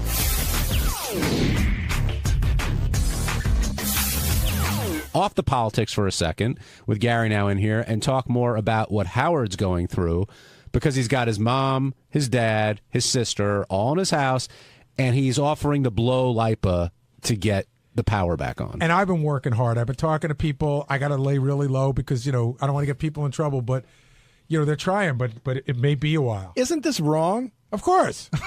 Well, is that wrong to me?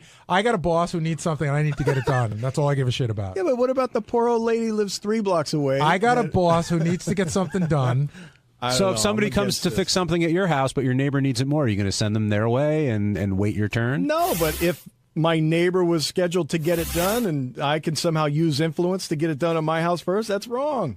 Are tempers and tensions running high, Gary, around just in general in your neighborhood? And I was telling John, Lucas and I went out to get gas on Friday, and it was like, early in the day, and he just said to me without any provocation, he goes, Dad, man, everybody's really tense because you could just feel it.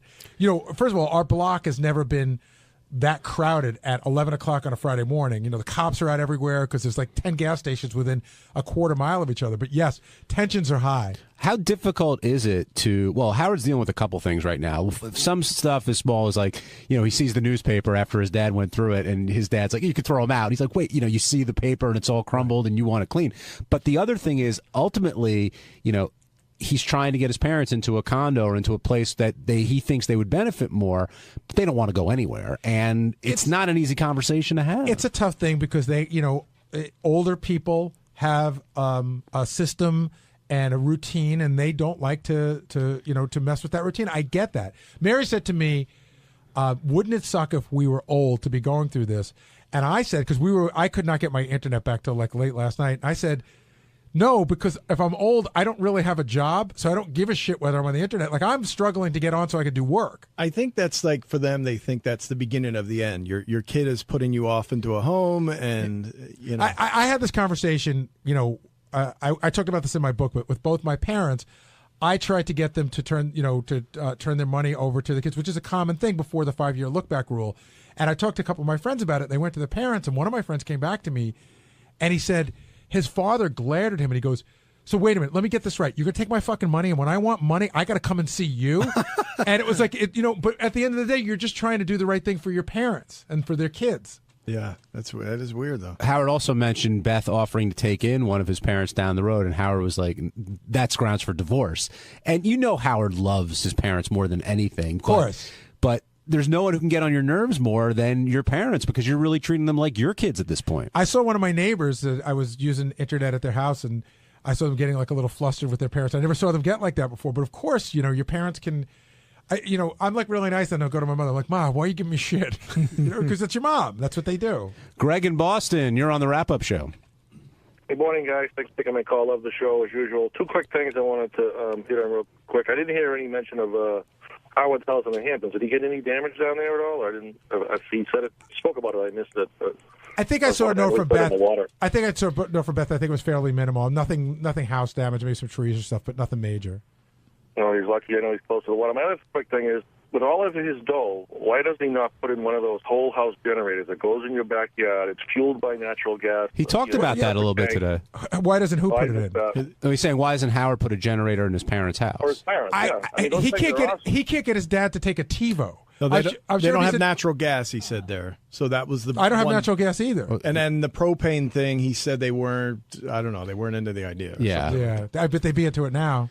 No, it's one of those things where the generator thing for a lot of my neighbors was like, oh, it's such a pain in the ass. And now when I built my house, I put in a whole house generator. I was the only one in the neighborhood with it. I don't think there's one person in my neighborhood without some form of a generator, whether it's the gas one you drag out. Well, how big's your propane tank? Is it? It's underground. When I built the house, I put one underground. I think it's 300 gallons. You have a generator? I do. I just have a portable one, but finding gas for that was just as much of a misery. It was a pain in the ass. Yeah, the interesting conversation I had with Lucas when he was talking about how on edge people were, we talked about, it reminded us of that. Remember that Twilight Zone episode where they thought the aliens were coming and all the neighbors were like ganging up on each other? Oh, Maple Street, great episode. It started to feel like our neighborhood was great, but when you went out to the outside of your neighborhood, it started to feel like that. The people online are angry, and it was weird. How do you think Howard's holding up after the weekend with his parents? It's a lot to deal with. It's a lot. I mean, Mary and I have had, those, have you never had relatives over your house for a sustained period of time and you love them, and when they leave, you let out a huge sigh of relief and you're like, I love them, but Jesus, I just need my house back. Everyone's shaking their head, but no, I was just going to say that's what family's all about, for better. And you love to help them, and you love that they're there, and you're like, I'm glad, God, I'm glad they came, but God, I have an in-law come to my house every year for about 2.5 weeks, where my wife goes away, and what do you mean? It's hard. Wait, your wife leaves when the relative comes? Well, in other words, the in-law is there to take place of my wife. I see. For the kids, help me out a little bit. Right. And you're not a big fan? I am. Yes, I am. But it gets hard. It fucks with your routine. Yeah. I find I keep escaping and leaving and I'm going to go down to the store. You know who's great? You know whose routine it didn't fuck with? Starting John told a great story on the air how his mother-in-law was staying with him for a week, and she walked in and caught him jerking off. I'm like, in an apartment, in a small New York City apartment. I'm like, you can't not jerk off for 3 days while your mother-in-law's there? I would have to divorce immediately, so I would never have to look at her again. Hey everybody, it's Sal Governale, and on Tuesday's wrap-up show we discussed why I was voting for Romney. You're going to find it to be brilliant because I am a genius on this show. We also discussed Sour Shoe's great appearance on the show and all the crazy things that went down that day, so check it out.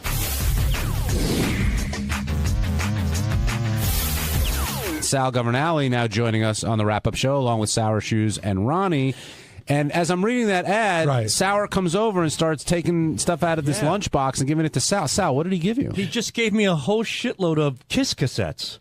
Kiss Destroyer, Where's Kiss the Dynasty. VHS tapes? I said, what are you going to do with them? Throw them in the garbage.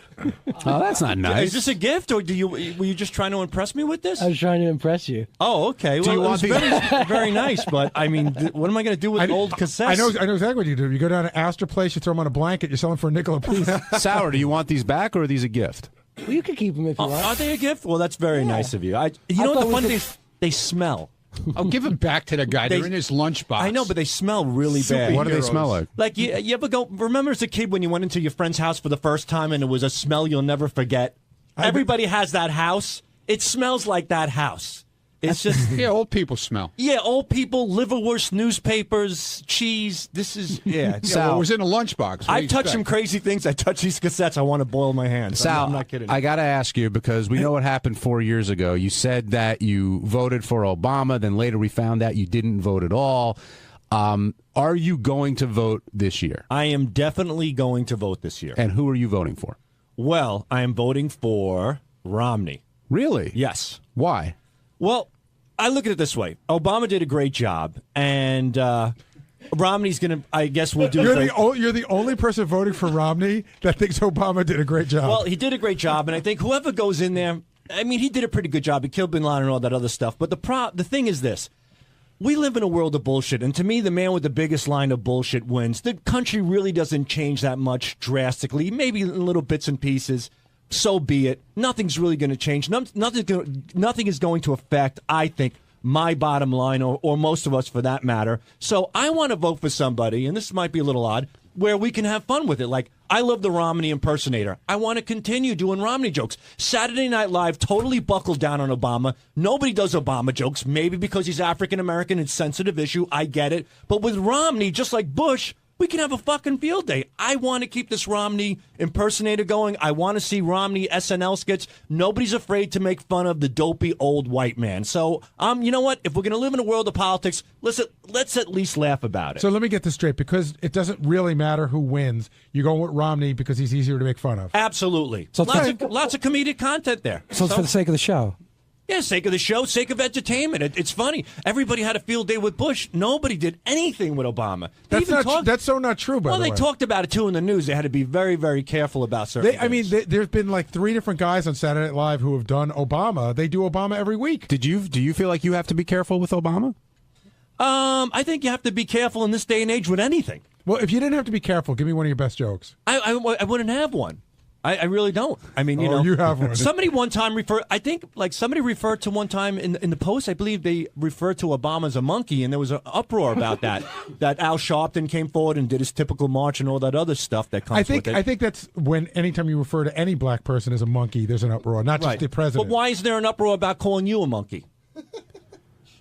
I could sit here and explain it to you, but I don't believe that I can't believe I have to explain it to you. Well, no, I'm saying that monkey is just a derogatory term to call somebody no matter who you are, whether you're white or black. Don't you think black people got that term a lot more than white people? Absolutely. And so that's why. I know that, but you should still be offended to be called a monkey. I am. Okay, well, there you go. So I think it works on both sides. I don't even know what you just said. I don't either, but I'll cut it. The other thing that I noticed today between you, Gary, sitting next to Sour Shoes is he sounds a lot more like you in his real voice, and maybe that helps with the impression. I thought so, too. When I heard him speaking, he's got a lot more of my accent. He's got a little bit of my accent, so I think it's easier for him to turn it on. And a little bit of my tone of voice when you're just being yourself. Yeah. Well, remember when Robin was saying to try to mimic someone so you could be somewhat normal? Mm-hmm. So about 3 months ago, because I talked to Vinny a lot, I was telling Vinny, maybe I'll just do this voice because it's somewhat normal. And that way I can get my point across. So the voice you're talking in right now isn't necessarily your voice? No, I think because I think my regular voice is higher, right? And it kind of annoys me. Well, wouldn't you know your own voice? I don't know. I think right now you're speaking. Dude, he doesn't even know his own self. How's he going to know his own voice? It's like asking Sybil, who are you? Now, let me ask you something, Gary. You're pretty good with this. Do you think that something happened traumatically in Sour Shoes' life that he constantly uses these voices, almost like somebody with multiple personalities, and he's kind of shying away and hiding who he really is? So he uses this stuff as a guise? Yes, I think that he's not dealing with who he really is. There's definitely a like a Peter Pan thing going on. Like he's very juvenile, right? And he can, if you ever try to have a serious conversation with him, even when we talked on the phone, he'll go to a voice. Right. Although I was able to, I used to have pretty normal conversations with him. But it always winds up at the end changing back to the Now, voice. Sour, do you change your voice because you are somewhat ashamed of who you really are, or you can't identify with who you are because of a traumatic experience? That might be a little bit too extreme. I think it's more habitual at this point. Well, how long have you been doing it? Like, were you doing this, seriously? Were you doing this when you were 12? Possibly, yeah. Were you doing it at Pepperdine? Yeah. At St. John's and Pepperdine. This morning when you came in, Howard and Rob were commenting on your energy and like you kind of got off to a slow start. I think by the end you definitely hit your stride. But did you feel off your game at all today? Ronnie and I were talking, and Scott and I talk every day on the phone pretty much, and he gives me some ideas. And I was talking to Ronnie about it. It seems kind of I was kind of professional today here real early, so maybe almost that it was kind of too normal. Whereas the last time I was more thrown in. You also said that you had this penthouse pet come at you in a nurse's outfit, gorgeous girl coming on to you real hard, but you said you're more interested in Lisa G. Yeah, it was like all too much. It was too much there. But when I stepped away and was back to where I was at the keyboards and the instruments, it was almost like I was watching it. So then I started to get more excited. What do you mean? I don't understand. I'll tell you. Like when... I'll tell you what he means. When her stories, when she started to talk the way she talked, and then I was starting to envision like Lisa being there watching me, watching her.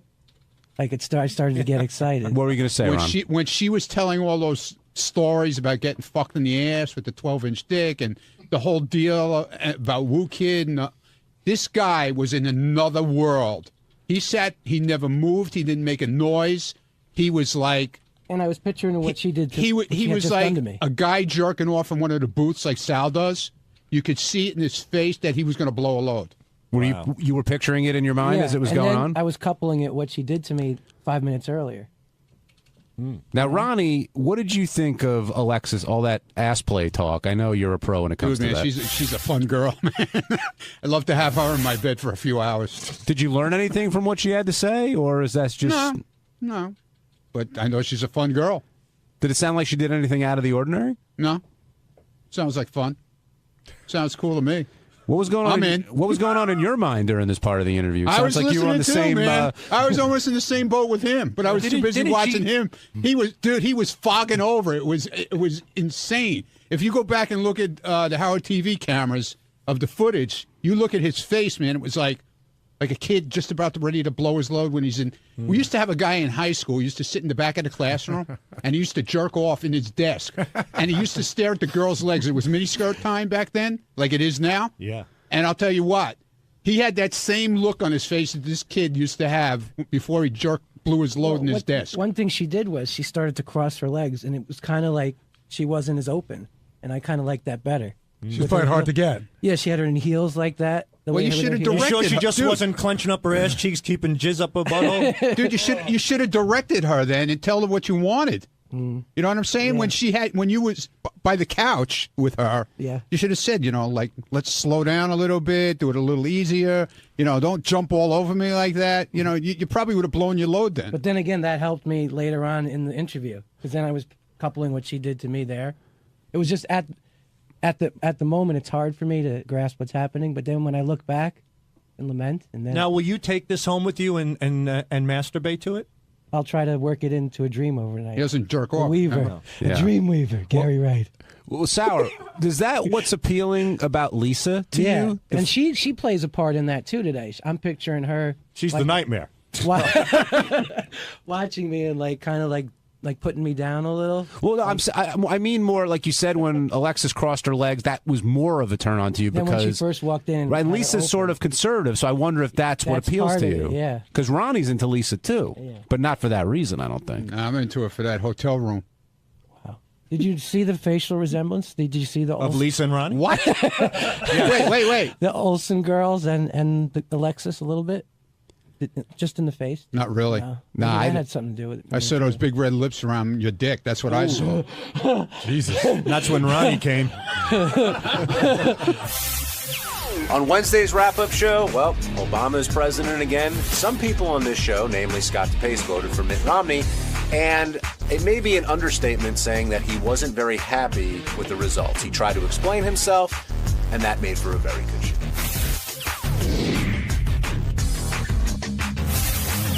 How late did you guys stay up for the election results last night? 10:30. I stayed up till 10:30. I was fairly confident when I went to bed.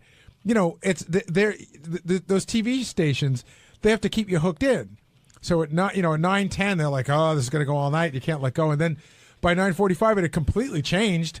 It looked like it wasn't going to be as close an election. But yeah, about 10:30. Yeah, I went to bed a little before 10, and I had a feeling the way it was going to turn out. How about you, Will?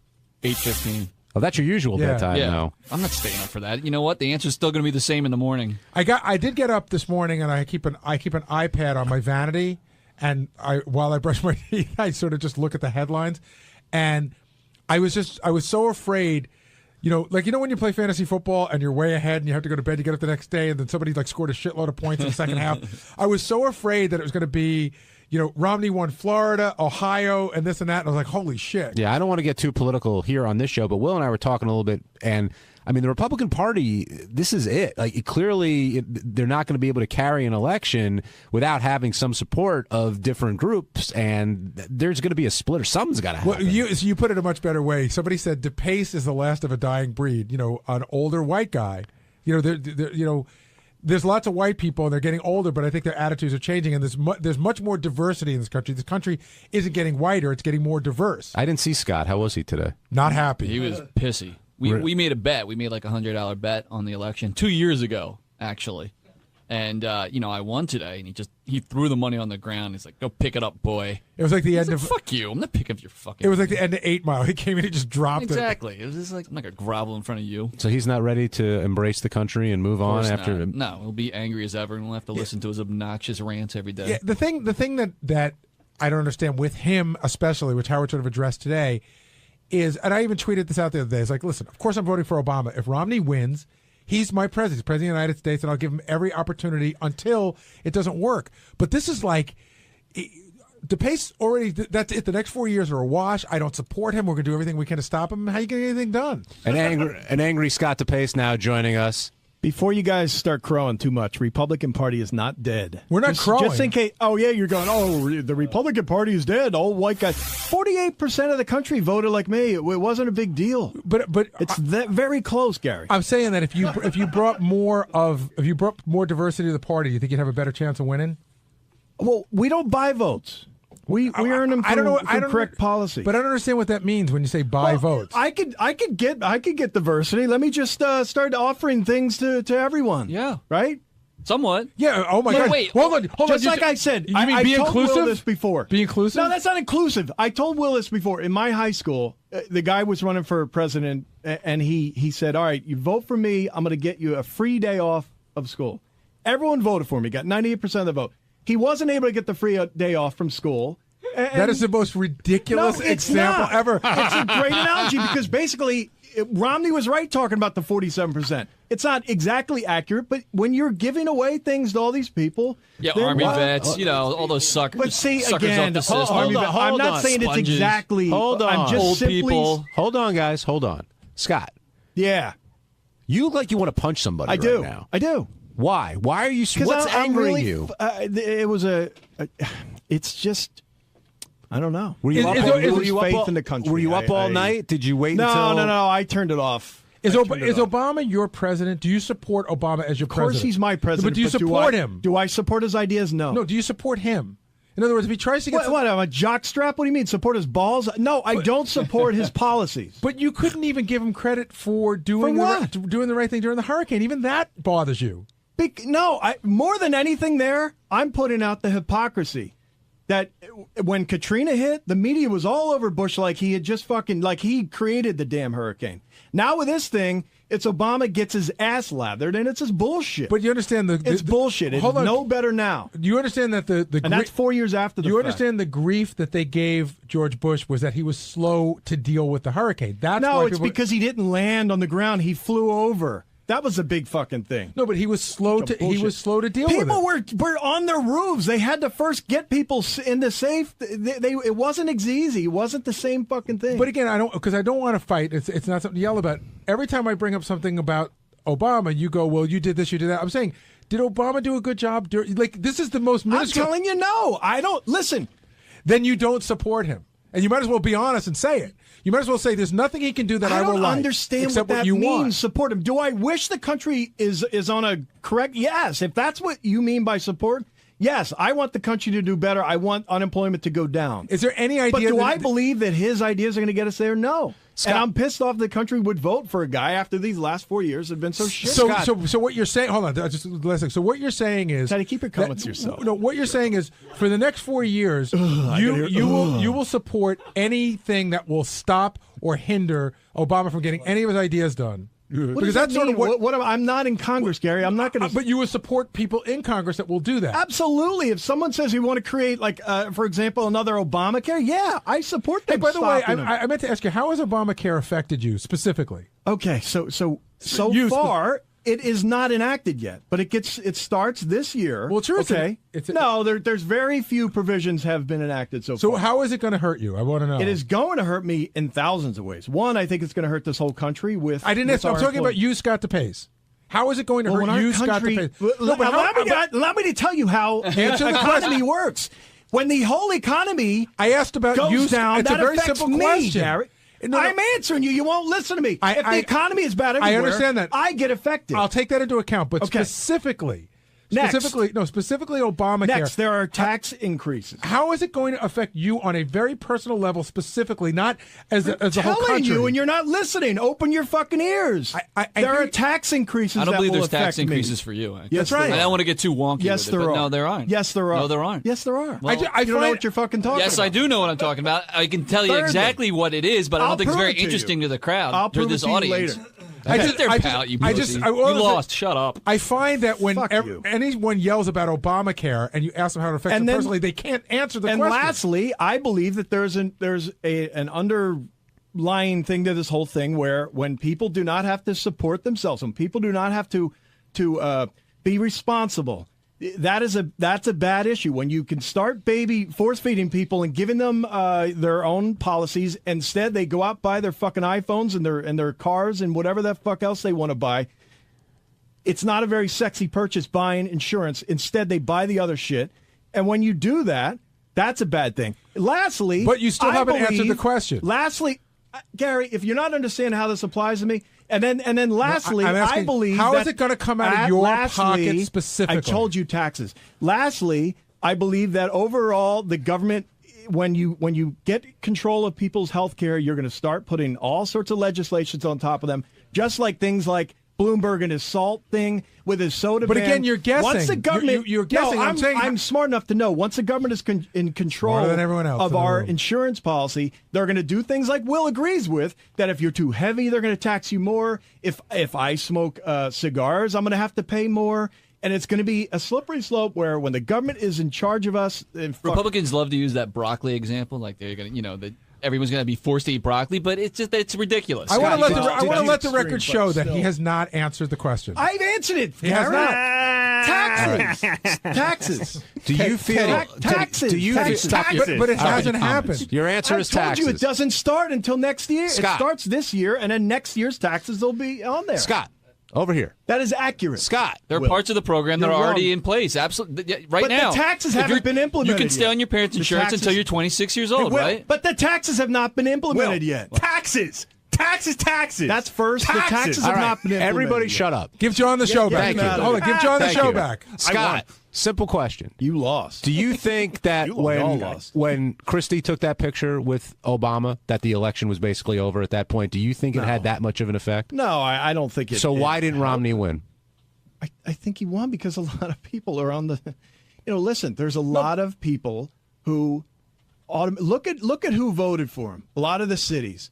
A lot of the suburbs did not, right? That's code for minority. Yeah. Well, you call it what it is, but I think you just did. I don't think you're going to win an election anymore without attracting any Hispanic votes. And if your idea of immigration policy is, say, what is it, voluntary deportation? Then, you're not talking to people. You're not talking to people in a realistic way, and that's why you're not going to win an election. Well, then I'm going to win. I'm going to run and just offer everyone $1 million. But that's not what happened. What the fuck?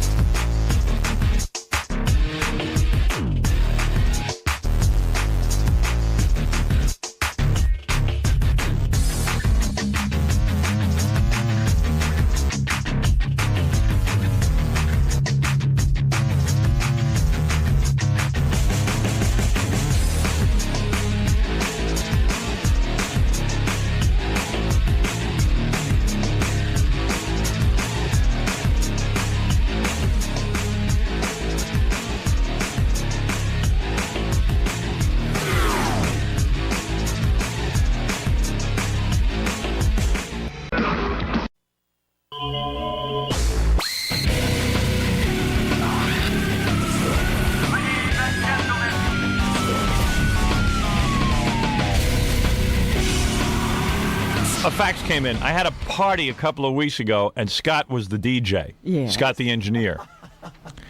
He did an okay job, except for one moment when the song ended. He wasn't around to play the next song. Uh-oh. We stood around for a few minutes. Then I went to look for him, and there he was smoking away outside.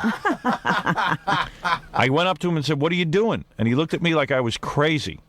He then ran in and said something about Howard Stern and played the next song. Can you ask him what he meant when he mentioned your name? Yeah, how does your name come up when he's out on a gig that has nothing to do with this program?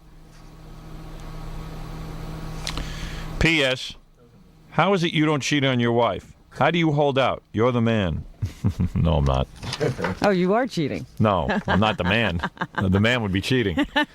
Hey, Scott, do you remember this incident? I don't know what you're talking about. I wasn't listening. It never happens that you, or does it happen so often you can't tell which gig? I don't know this what he's was? talking. No, he wasn't listening to the show. Oh. He was back working. Or smoking, I think. Maybe smoking. What were you at a gig the other night, this guy says, and you the record ran out and they caught you in the parking lot smoking? Whoops. And you came running back in and mentioned Howard Stern? No. Never didn't happen. Never happened. You swear on your child. Yes. What time did you go to bed last night? About 8:30. Your eyes are all bloodshot and they're watering. Really? It could be an allergy. It's the smoke. Oh my God! Because he has a smoke den back there. Allergy. Man, look at that. I'm allergic to air. Yeah, clean air. Seriously. Music the way you like it. Unless I have a nicotine fit. Do you still have that message on your machine? Music the way you like it? Yeah. Can I call it? Yeah. You got to hear this message Scott has for his business. Scott decided a couple of years ago he wanted to go into a side business because he didn't make enough money here. And they were always threatening to fire him. Are you happy you did this? Oh, sure. Good.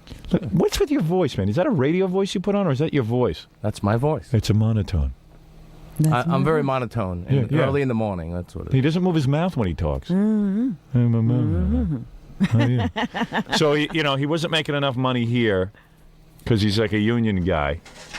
And they were always threatening to fire him until he became, aren't you safe now? They don't threaten to fire me. Oh, well, they tell me they're going to fire you, and then I have to go in and fight for you. The threats never got discussed. No, I kept it away from him. I said maybe it'd be best if you didn't tell Scott you were going to fire him.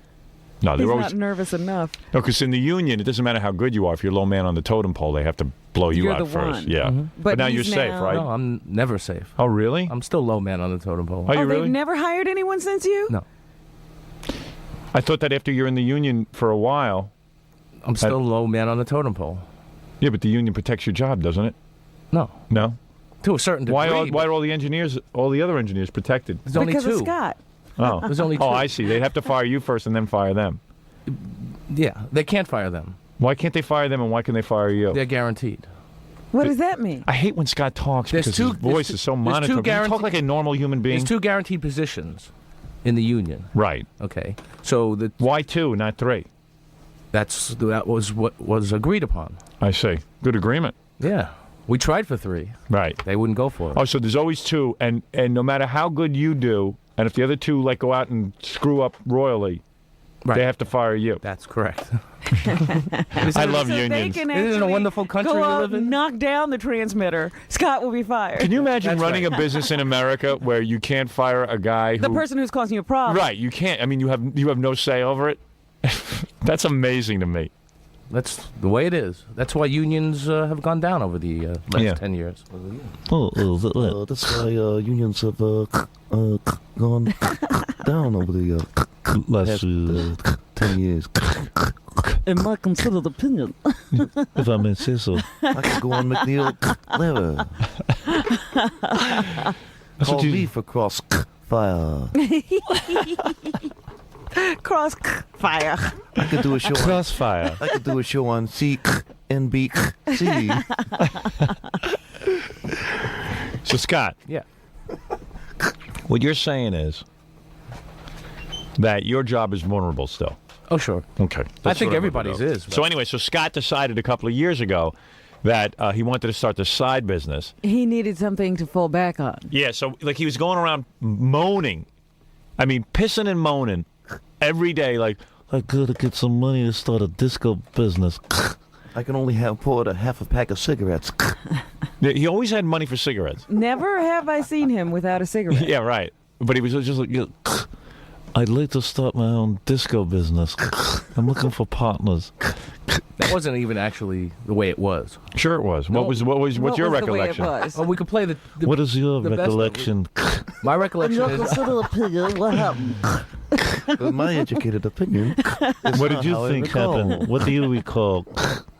What I recall is, Yeah. I had told you that I was going to do some extra work as a DJ, and you said, "Why are you going to do?" And you said, "Why are you going to do that?" I might as well do it myself. Yeah, go ahead. Stop doing that. Yeah. No, he was going out and he was spinning records as Scott the engineer. Yeah, but he was going out and working for other people. And so he wasn't getting the full cut. He was having to split the money with someone else. So you said, "Why don't you go into your own business?" I said, "I don't have the money to buy all the equipment and everything." And you said, "Well, if we'll all chip in." What is it, Gary?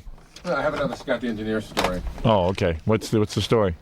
He sorry about this, Scott, but I'm telling this one because John's stutter will just take too long. Yeah. He did Scott did John's girlfriend's parents' wedding. All right. She's stuttering John's girlfriend's parents' wedding. Yeah, right. Right, go ahead. So they got like remarried or something. Right, they got remarried. So the father was saying there was only one song that was really important. He wanted to play it for his father. It was the most important thing. I guess they told Scott like a million times. And Scott forgot the song, so the groom had to go home and like get the record out of his own collection. Oh, really? This time at the Do you wedding. remember that, Scott? It's not that I forgot it. They knew that I couldn't find it. Oh, I couldn't find the song. It was an Elvis song. It was. They knew that because John seemed to be under the impression that they knew you'd have it, and it wasn't there. It wasn't. I don't remember. A slight misunderstanding. I don't remember the song. A miscalculation. He still doesn't remember the song. He blocked it out. It was something. You ain't nothing but a hound. Hound cat, I think. It was an obvious song, I remember, but I don't remember the name of it. But Scotty assured them he'd have it. I will have it. I don't have it. Can I go out and have a cigarette? I'll go smoke. I mean, why wouldn't you tell them if they had the song and they knew you weren't going to bring it? Why wouldn't they bring it before they got to the wedding? Tell them to bring it. Instead of having to leave in the middle, Scott. Look at Scott. He's like a kid. I don't recall this. Like a kid who didn't do his homework. It was a number of years ago. You know, it was so not funny when it was me yesterday. Just looking at Scott now it's so funny.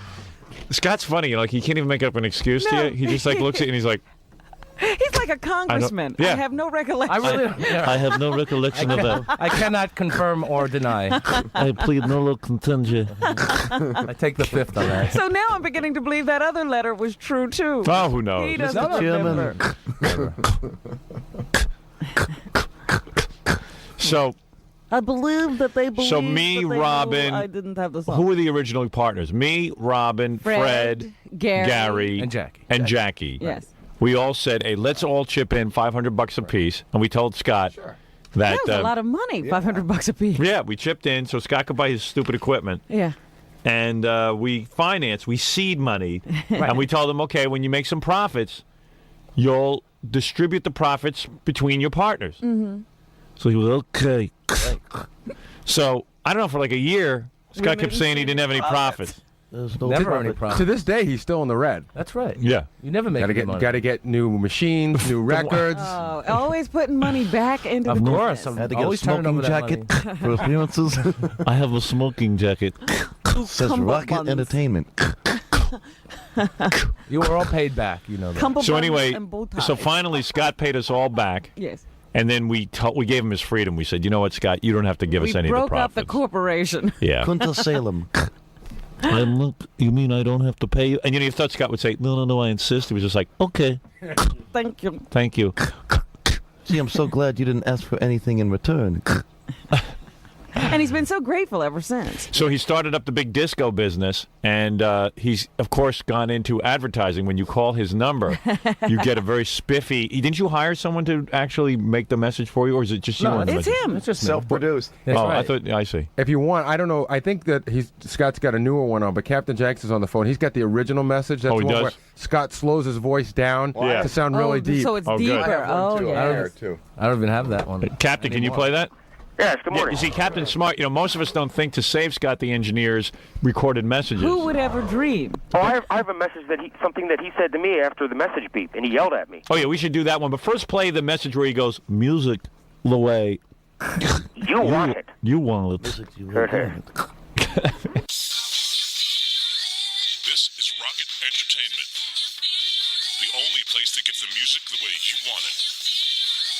No one's available to take your call right now, so at the sound of the tone, please leave your name, phone number with area code, and any brief message you care to leave.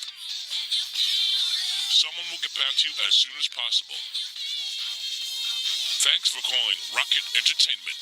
Music, music, music, the way you want it. He slowed down the tape so no one would recognize his voice. But the only tip-off is the... Yeah, music the way you want it. Thanks. Hello, I can't hear you. You can't hear us? No, not that well. Okay, now I can. No. We didn't say anything. Your ears just came back on. So, he slowed that down even more than it was slowed down. Did he? Oh, sure. Oh, Scott. Oh, sure. Rocket Entertainment. Entertainment. So anyway, Scott deepened his voice, slowed it down so that his voice would sound deep. No one would recognize it. And then what happened, Captain Jakes? You started calling his message? Yeah, so what I did was I kept calling, and you know that song from the 70s, Billy Don't Be a Hero? Yeah. Well, I kept playing it into his answer machine like 50 times. And then he got pissed off at you. Oh, finally he got angry, and he just came on and yelled at me. He started yelling at you. Thank you for making the 50th call. We now have your phone number, and the police and the phone company will be informed, and you will be traced, and you will be arrested. Thank you very much for calling. Have a nice day. Ooh.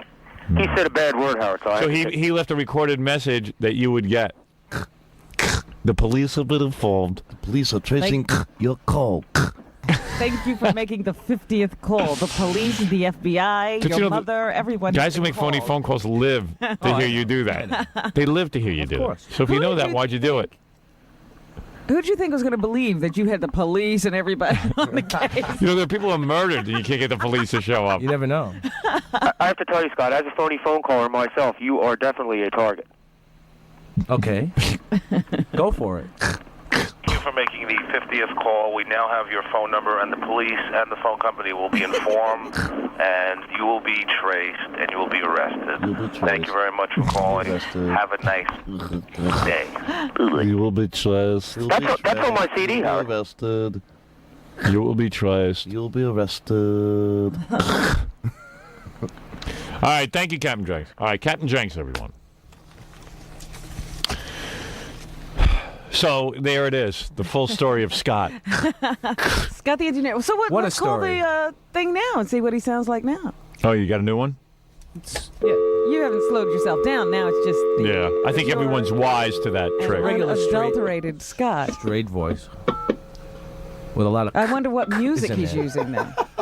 Yeah, I don't think everybody dance. No, no music. Oh, he doesn't want anything to obscure his delivery. I'm a very serious businessman. I hope I dialed that right. I don't That's think the you dialed 718 it number, up. right? Oh, there you go. 718 bag 5040. There you go. Music the way you like it. Hi, this is Rocket Entertainment. No one's available right now, so please leave your name and phone number with area code, and we'll get back to you as soon as possible. Thank you for calling Rocket Entertainment. Music the way you want it. Oh, you want it. Music the way you want it. So you forced yourself to really get your voice up. Yeah. Yeah. Mr. Excitement. I sound peppy. I forced myself. I try to sound and peppy. I try to sound happy and peppy. Have a little joie de vivre. I was tired for the rest of the day after I did. You look really wasted, man. What time did you go to bed last night? I told you, about 8 o'clock. Oh, man. Something like that. You look really bad. It was a heavy smoking day yesterday. It wore me out. All that lighting and stubbing out. I went through 5 packs. Just opening the cellophane is enough to wear a guy out. Do you know how much it takes to keep tapping that cigarette to get the ashes off? Tamp it down. Exhausts me. The smoke exhausts me. Blowing smoke rings is hard work. Could you blow smoke rings? No. When you... No? No. He doesn't have time to play with the smoke. You don't even want to look cool. You just serious smoker. He just wants to get that nicotine Very in. serious. Yes. I just like to smoke. I don't need to play games. Smoking is very serious to I him. take my smoking seriously.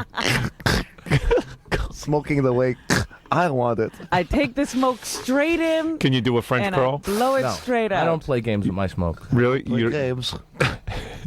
You can't do a French curl? No. I do power hits. You mean put? Yeah, where you Pull blow it the through your smoke out of nose? your mouth and you pull it in through your nose? No. I never do that. That's stupid. That would be stupid. It's not the way. You I can't like quit it. smoking at this point? You haven't had enough cigarettes? I think I've had enough. You're like such a baby. He hates his life so much. Because I He's smoke. trying to You get are. out. Because you hate your life so much. You know, at this point, he's not trying to look cool. I know that. No, not at all. Are you so uncomfortable in social situations that you have to have a cigarette? No. Social. He's sitting there by himself smoking like a fiend. And do you ever exercise or do anything physical? He walks to the corner to get more. Because like I'm looking at cigarettes. Scott's arms and shoulders and stuff, and they're atrophying. Yeah. I'm out of shape. Yeah, you really are. Take off your shirt. No. Let me see what you look like with your shirt The on. blob. No. Come on. No. He looks like he smokes. I And you look like I look like smoke. I don't think you could run a whole block. All he needs at this point is a and lungs. Right. Just so he can get the And a hand so he can get the cigarette up there. That's it. I can't wait to visit Scott in the hospital when they put the blowhole in, and he's picking up that piece of I meat. can see him every time we talk about this. I think about that guy I told you about All right, who that's had the tube that went to, because everything was wasted. Nothing Right. worked on him anymore. And he had a tube that went to this little cigarette holder. Right. Little plastic tube. And he could still skin the smoke by putting the finger over the hole. When we go visit him in the hospital, we'll be like, "Oh, Scott." You look like Commander Pike. Yeah. Beep. Commander Pike, we're going to your planet again, and Star Trek Federation demands that you turn around. Will you turn around? Will you give Spock the order to turn around?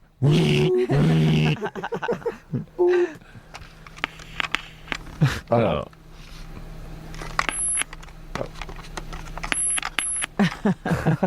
Working well. Oh, boy. We need new batteries. Wait, I can fix it. I need a cigarette. Ah, there you go.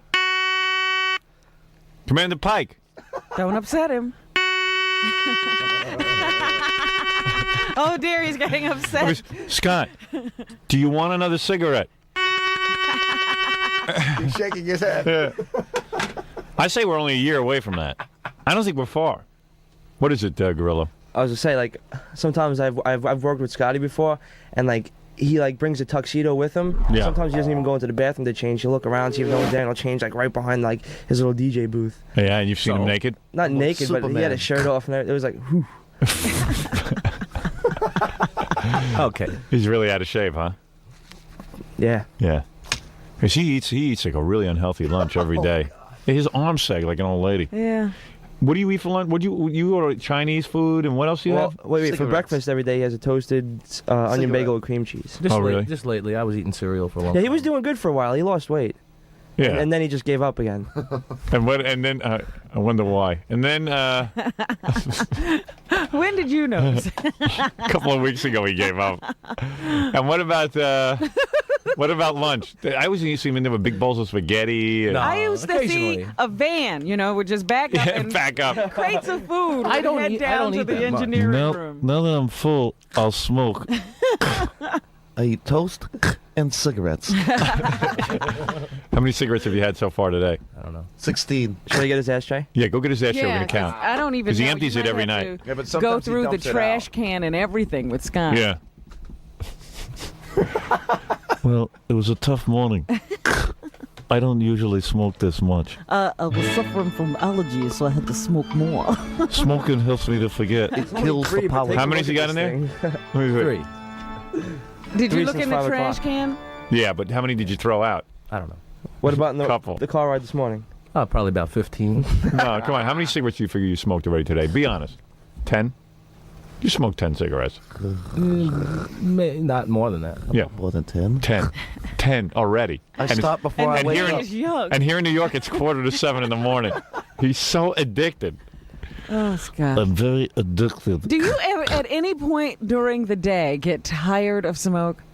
Never. I even I don't smoke think when so. I nap. I set the alarm clock early so I can wake up and have a cigarette. There's one always lit. I'm always smoking an hour before I wake up. I have a special tube. I can start smoking while I'm sleeping. Because even when I was a smoker, at some point I'd say, "Ugh, I'm just sick of this." Like I'd be walking outside sometimes when I was on my way to classes when I was in college, and I was forcing myself to light up. I just needed that cigarette. And I said, it's a beautiful day. I don't even smell the air. I'm busy smoking, right? And it's windy, and I can't even see the smoke coming out of my mouth. And I'm really addicted. And I used to get disgusted. I want to throw out my pack. He never gets like that. And sometimes you just put them down. You just move them away, and maybe you don't have that cigarette for another hour or something. An hour? Uh-oh. What does it mean an hour? Are you crazy? Have you ever gone like 3 hours without a cigarette? Oh, yeah. On the plane?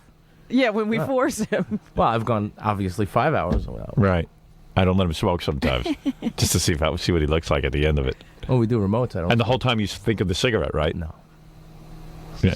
Oh, come on. You remember when they first banned cigarette smoking on airplanes? I know. You went nuts. He threw a fit. And Scott does this weird move. How dare they? When we're at the airport and we're going on a road trip or something, he'll stand there and he smokes right up until the point he gives the woman the ticket. That's right. He's smoking right to the gate. Yeah, like maybe if he just smokes his brains out, it'll last him through the plane ride. I start eating cigarettes without lighting them.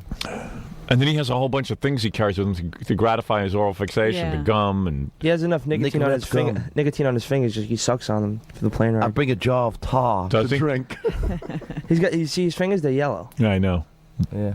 They last 6 hours. He stinks like a cigarette. All right, get out of here.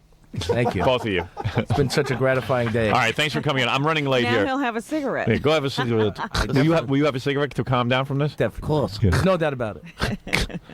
Camera's got to follow. Yeah, the camera's going to follow him to watch him smoke. to watch him light up. Yeah, get that little camera. There we go. And I want him to stay in there. If he tries not to smoke, stay in there until he has to. The death rattle. Oh, boy. Oh, we should listen to his lungs. Can we magnify that somehow and Scott, put it on the board? Yes, I can do that. Wonderful. Scott also hates whenever I mention, like, cancer, blowholes, tubes that he's going to be connected to. Mm-hmm. He goes crazy. Oh, you should see. Just now when you mentioned it, He goes, his no. face dropped. He goes, no. Everything was fine. And then, No. It happened to be. Why do you get crazy over that? You know it's going to happen. Smoking. I know. You know what's going to happen to you, right? And you know, Scott, at the volume you smoke, if you don't get sick, cancer is not caused by cigarettes. Plus, he looks like a guy who's susceptible to cancer anyway, even if he didn't smoke. Thanks. No, you do. I could tell. He's probably got it already. Oh, it's in there. Have you gone to a doctor? When's the last time you went to a doctor? 6 months ago. And what do? They check your lungs and everything? And he says you don't have any cancer? No. Really? You I'm sure? fine. Mm-hmm. So far. What is your doctor? Is he a smoker too? No, he's fine. He's the president of Philip Morris. He beats me over the head. Just stop. He My says, doctor works for Philip Morris. Keep stopping. You gotta Just stop. tell all the listeners to tune in next Wednesday or Thursday. That's when we'll be testing Scott's lungs yet again. All right. I think I'll. Aren't you sick that day? I think I'm off next week. Our favorite part is watching Scott blow into that little tube and turn red and shake. Yeah, remember the last time he almost passed out. What do I do again? I blow into this tube. Can I smoke while I'm doing it? And the guy sits there as a cheerleader. Come on, Scott, you can do it. You can do it. And then the guy always turns to Scott at the end and he goes, Scott, the age of your lungs is 105 years old. You're and dead. Scott goes, You're dead. 105? Whoa. We light up and celebrate. How could that be? Last year they were 95. You mean I aged 10 years in a year? That's impossible. How can my lungs be 105? You can't be that old. Something is wrong with your equipment. My lungs are dead. My lungs are dead. They're decaying.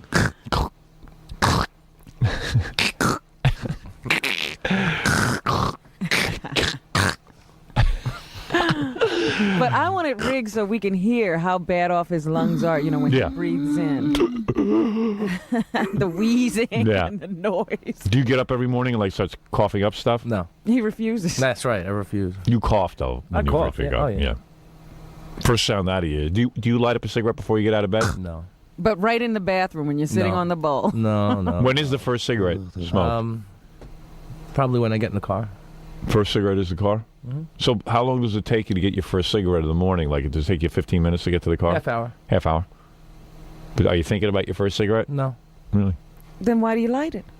So I'm not thinking about. I mean, it's just a habit. I got to think. If I thought about it, maybe I wouldn't light it. I have a habit. It's a habit. And so how long does it take you to get into the city?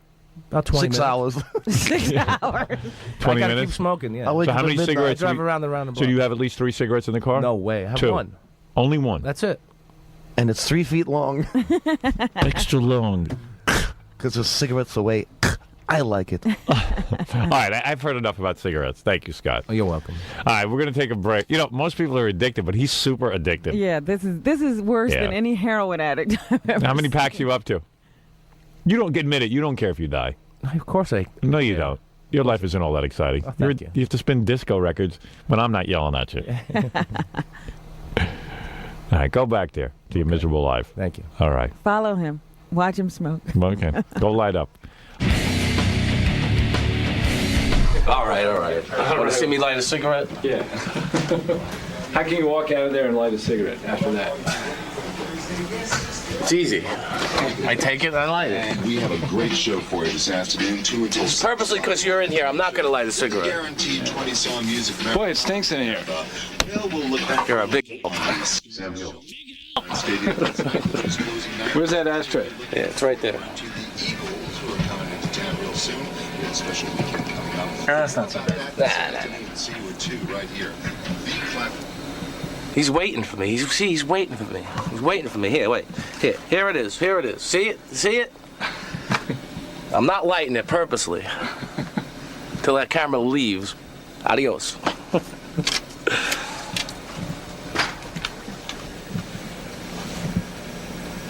Didn't you get enough? Thanks, man.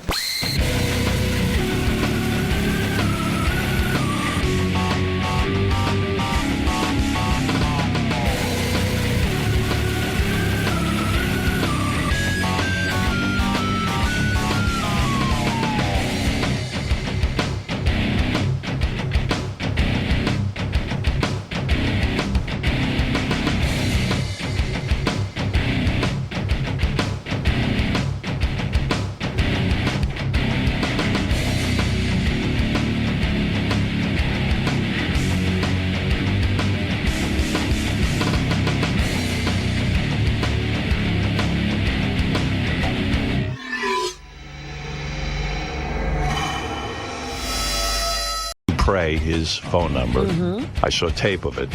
He was quite smooth back there. Really? Yeah, he used that old joke again that he keeps using. On his card, it says on the back, my gift to you or something, a very important gift to you, and then it's his cell phone number. Keeps going with that one.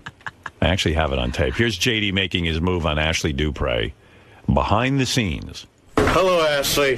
So I will give you my business card, which also has what some have called the greatest gift ever, which is my cell phone number on the back. The greatest, I love that. I don't know. I came up with that. So whenever I know you're... He has to tell.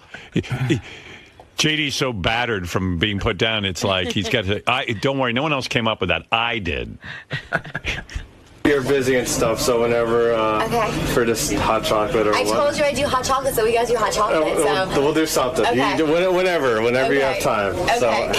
have a good rest of your day. Thanks, JD. Hello, everyone. Okay, goodbye. So whatever. It's very smooth. Very it's smooth for JD. It was actually. It wasn't like...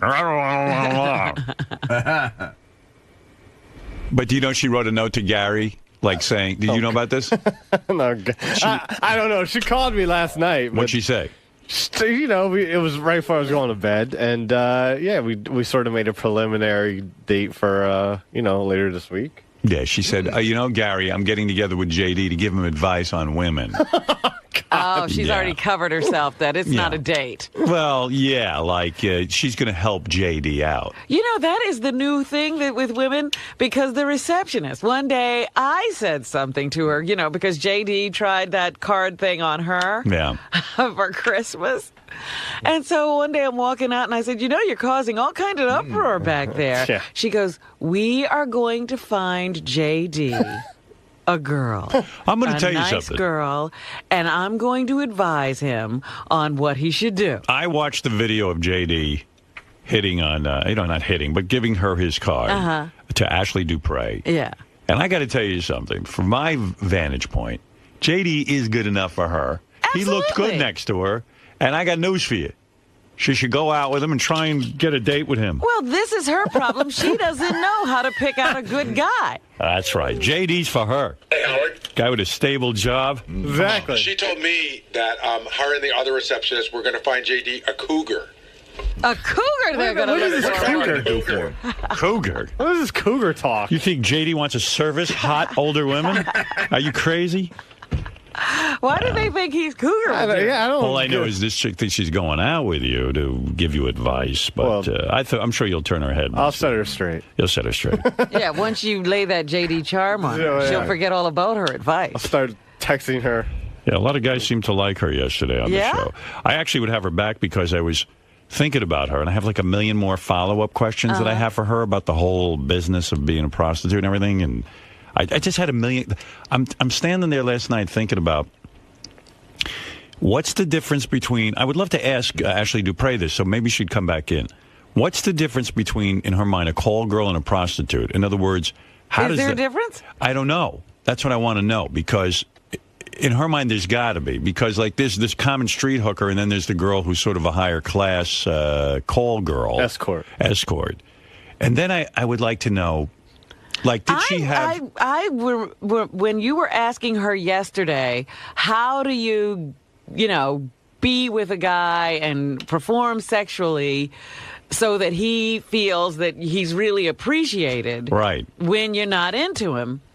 And all she could say was, I thought about my rent, I thought about clothing, she thought about what she could get, and I don't think that's how you do it. I don't either. I think that it's tied into what she was saying, that, she didn't have like a father figure, and like it's more like, oh my God, I have a hold over a man. I think it's more of the power thing. Yeah. When you hit on, she goes, yeah, it was a powerful position. That's what gets you off, your power over these guys. That's what I think. I don't know. I have a lot more questions. Mm-hmm. So after your date, tell her to get back in here. I need to follow up. Could you ask? We'll send you with a list of questions. If you want to give me a list, I'll ask. All right, thank you, JD. While she's giving me advice. Good luck on your date. And quickly sipping her hot chocolate. You know what you got to say to her when she goes, JD, I think you should find a nice girl. And you got to say, listen, honey, what about you and me? You got to look at no laughing, no smiling. You say to her, listen. Let's get serious. You're damaged goods. You say what? You say, listen, don't be so high and mighty. You were with Spitzer. You want to do some damage control on your image? You date a regular guy like me. Now, let's talk about me and you and what we're going to be doing tonight. Talk about a romance. Forget Trump. Forget Russell Simmons. Yeah. JD's your man. Trump, you're talking to Trump and Russell Simmons. That's right. These guys aren't going to do anything for you. I'll tell you what I'm going to do. I'm going to be your boyfriend. I'll actually listen to your music. Right. And tell you it's good. Give her support. Try and get all that out before she leaves. Okay? I will. You want to practice on me? Hi, JD. JD, so I was thinking about you. You've got to go with like a cougar, and I know some older girls, and I think, you should really be with some women who have a little more experience. I know someone I'm going to introduce you to. Are you going to say anything? Wait a second. Hold on. He's getting ready. Let me finish. I had to let all that sink in. What about that, JD? Well, I was actually interested in you. I'm not. See ya. Did you hear anything that Howard said before? He was giving you. He told you what to say. You didn't do it right. Here's what you got to say. Let's practice again. This is what you got to say to her. You say, "Listen, honey, cut the bullshit. I'm here for you." That's right. That's what I just said. No, you didn't. Just listen to me, and then you'll mimic me. Okay. Listen, I'm into you. I like the way you look. I like your whole attitude. I don't care that you're past. I'm into you. You understand? I'm not Trump. I'm not these other guys who are just going to give you lip service. I want to be your boyfriend. I want to go out with you. I want to make some magic here. All right, that's the attitude. Okay. All right, you do it in your own way. All right, here I go. Oh, hi, JD. Thanks for meeting me for hot chocolate. By the way, when I was on the show, it was really nice meeting you. And I was thinking about you, that you really need to find a cougar, like an older girl or something like that. I know some girls I'll introduce you to. Oh, listen. What? I like this new... Oh. So I guess I'm walking out. I'm still here. Bye. I'm still here. That was that Fred. I'm still here. You're being nice. Go ahead. What did you want to say? What was that? Whoa, whoa, whoa. Listen, I What are you, an Indian? Whoa, whoa, whoa, whoa, whoa, whoa. What are we on a horse? Whoa. Yes. I'm interested in you. I find you very attractive. I love your whole attitude, your openness about everything. You seem very genuine and real. And I would like to get to know you more and see where this leads, if it leads anywhere. All right, Fred, now play the footsteps. Thank you. Wow, that waiter's cute. Bye, JD. Hi, what's your name? Can't believe this guy just drove me off in his car.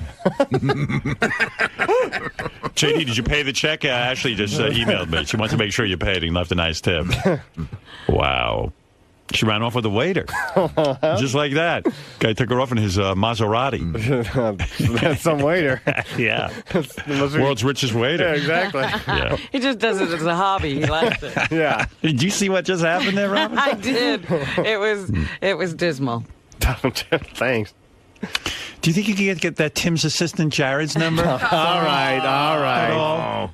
Sorry. He's more my type. Everyone's funny.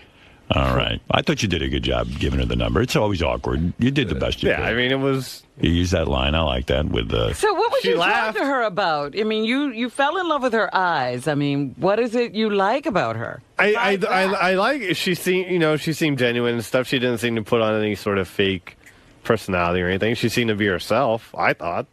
And, yeah, You're not scared that she might have some emotional problems because of her job as a hooker? No, I probably have some emotional problems. Right. You're willing to accept that she has problems. Maybe she could be willing to accept you might have a few Everyone's problems. got problems. Yeah, I mean, you have a problem talking. That's one problem. Right. It's one of many, I'm sure. I mean, really, you can see sitting down with her for a date and having conversation. Trying to, at least. You gave her the greatest gift of all. Now she wants to regift it and give it to a cougar. Everyone seems to want to regift it. Yeah. Actually, I had the greatest gift of all. I wonder what her advice would be to JD. Oh, that's very simple. Lose my number. I hope it goes okay. Try and, My advice to JD is learn English. Don't make it sound like it's your second language. And get a Jared mask. All right. Jesus. If you could try to be more like Jared. Work out. Tone up. Tone up. Right. Yes, tone it up. Work on your core. I have a special gift for you. It's the number for Equinox. You can go work out there. Someone's called this the greatest gift. Yeah. See you, JD. Jared's taking me in his Maserati to a party. Goodbye. Hi, Jared. I just had hot chocolate with JD. No, he's not with us anymore. He's paying the bill. I'm free to be with you now. Don't let that happen. I will try not to. Charm her a little bit. I lay it on. Yes. You want more cinnamon in your hot chocolate? I know I have to leave. In fact, No, wait. I found the mocha. Right here. I'll get you a venti. I do have some advice though. With your personality and Jared's looks, you'd be an incredibly handsome guy with no personality. Oh, thanks a lot. That's the nicest thing anybody's almost ever said to me. You know what though? I thought you guys looked good together on camera. I'm not bullshitting you. If you play it right, I think you could fuck around with her. Once it was slow down, one step at a time. What, do you want to just be a friend? No, but No, he ain't looking for. He's got enough friends. He's got 5,000 friends on that Facebook. He's got a lot of friends. Yeah, I got too many friends. What are you gonna wear for the date? I've something. I don't know. Like a button shirt and stuff. And I'll look. Try to look good, man. Of course. Try to look cool. Get a leather jacket or something. Leather jacket. Well, you know, if he really gets to go out with her, isn't it time for another makeover? So I don't want to do a makeover. You should for the date. No, don't. Talk to Beth. She don't have a lot of time these days. Busy with a cat. But Say you dress like this just for the show. This is how you really dress. JD, call Beth. I'll look fine. I'll look fine. You know what I would do if I was you? You know who kind of dress is cool for a dude? Johnny Depp. What you ought to do Oh, my God. get a picture of Johnny Depp and copy what he's wearing, maybe. This is my Edward Scissorhands look. Did I go okay at the Christmas party, the Christmas party or whatever? You wore a suit. No, I didn't wear a suit. What'd you wear? I wore like like a sweater. Yeah, but you need to look more like a biker. A biker? You know, I mean, yeah, like a tough Chuck guy. Zito. Yeah, well, no, Chuck's really macho. I'm talking about like a, you know, like a motorcycle jacket or something. No. You know what I mean? You remember when I got that Terminator? You gave me that Terminator jacket. I couldn't. I looked. That was no good. Exactly. That's a leather jacket. Maybe you should go wild, like wear like a guardian angel outfit, a beret. Can I dress like the crocodile hunter? Or get a turban. Turban? Yarmulke? Nah. I don't know. But I'm just saying you could look, you know what? And wear shades. Wear dark sunglasses. You look cooler with those. I don't like shades. Kind of look nerdy with those glasses. I'm being serious. I know. You know what I mean? Yeah, I know what you mean. You know. Unfortunately. Yeah. Get some tighter pants and, you know, the whole thing. Johnny Depp. Girls go wild for this guy. Well, I'm telling you. This motherfucker dresses, he gets laid every minute. You know, and go to a place with low lighting. Never go to a bright area. Sit in the shadows. These are your tips. Listen, this is what I do. Go to one of those bars where everyone sits in the dark. When I was with Beth, she could barely see me. What's that? Oh, Jesus. This is exactly what you should wear. Thank you. Johnny Depp. Here you go. And the guy doesn't even look like he's trying. Put this I am not fucking with you. Put this outfit on. Robin? Oh, that looks good. That's it. Jeans. And then he's got the necklace thing going and a little wristband. And get some shades on there. You got hair like Johnny Depp. Yeah. You do. Okay. Stop fucking putting yourself down. I'm not. I just don't think it's hair like Johnny Depp. Take this picture and go get this outfit. Yeah, just mimic that. You walk in like this Ashley Dupre will be yours. You got no goddamn confidence.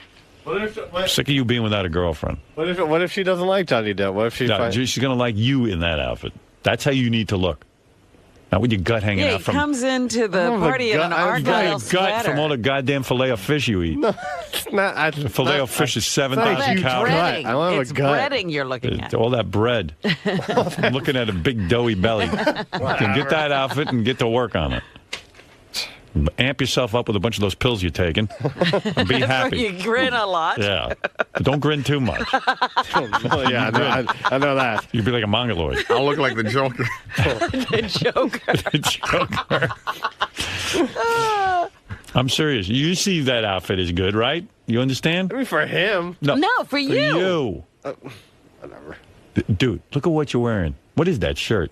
I know what I'm wearing, all right? That's no good. You're not going to meet girls with that. That's how you should dress every fucking day. You get that receptionist, too. Dress like this? Yeah. Come on. Why? This doesn't look comfortable at all. Comfortable? Yeah. That looks comfortable to me. That's you. When I'm getting all that pussy, it's going to be real comfortable. Well, all right, whatever. If I went out and stuff, I would dress. I would wear that. Okay, I'm sure you would. You're damn right I would. You already wear these. See, I don't. When I met Beth, I was wearing like a cool coat and shit. She responded to it. I'm telling you. All right. You got to snag a broad. Of course, he could hold a conversation after he got her attention. That's another problem. Do whatever you have to look cool. Smoke a goddamn cigarette if that's what it takes.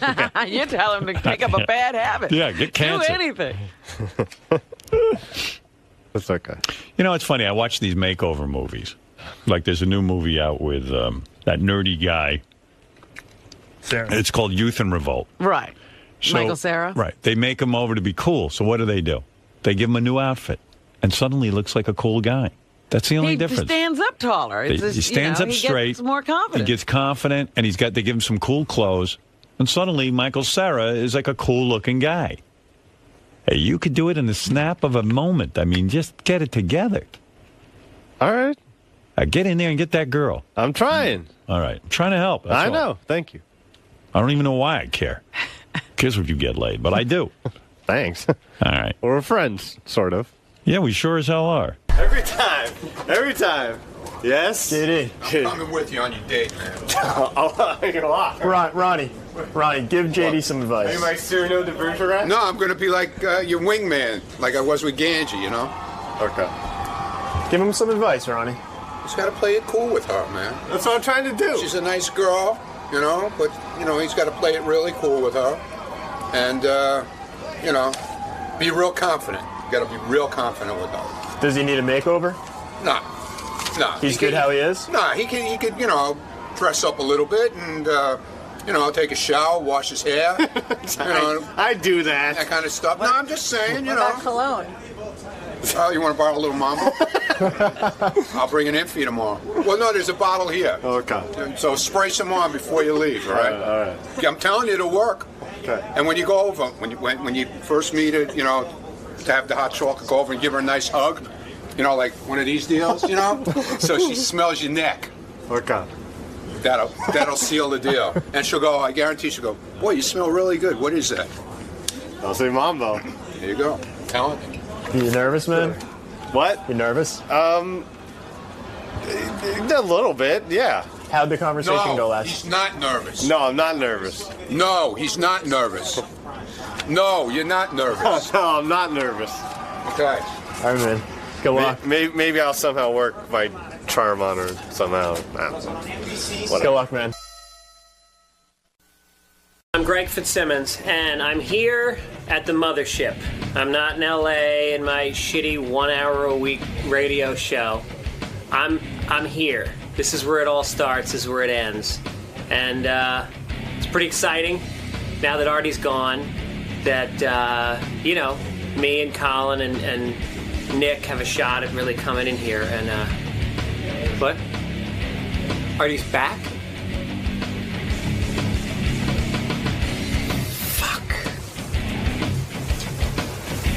Why did my fucking publicist tell me this?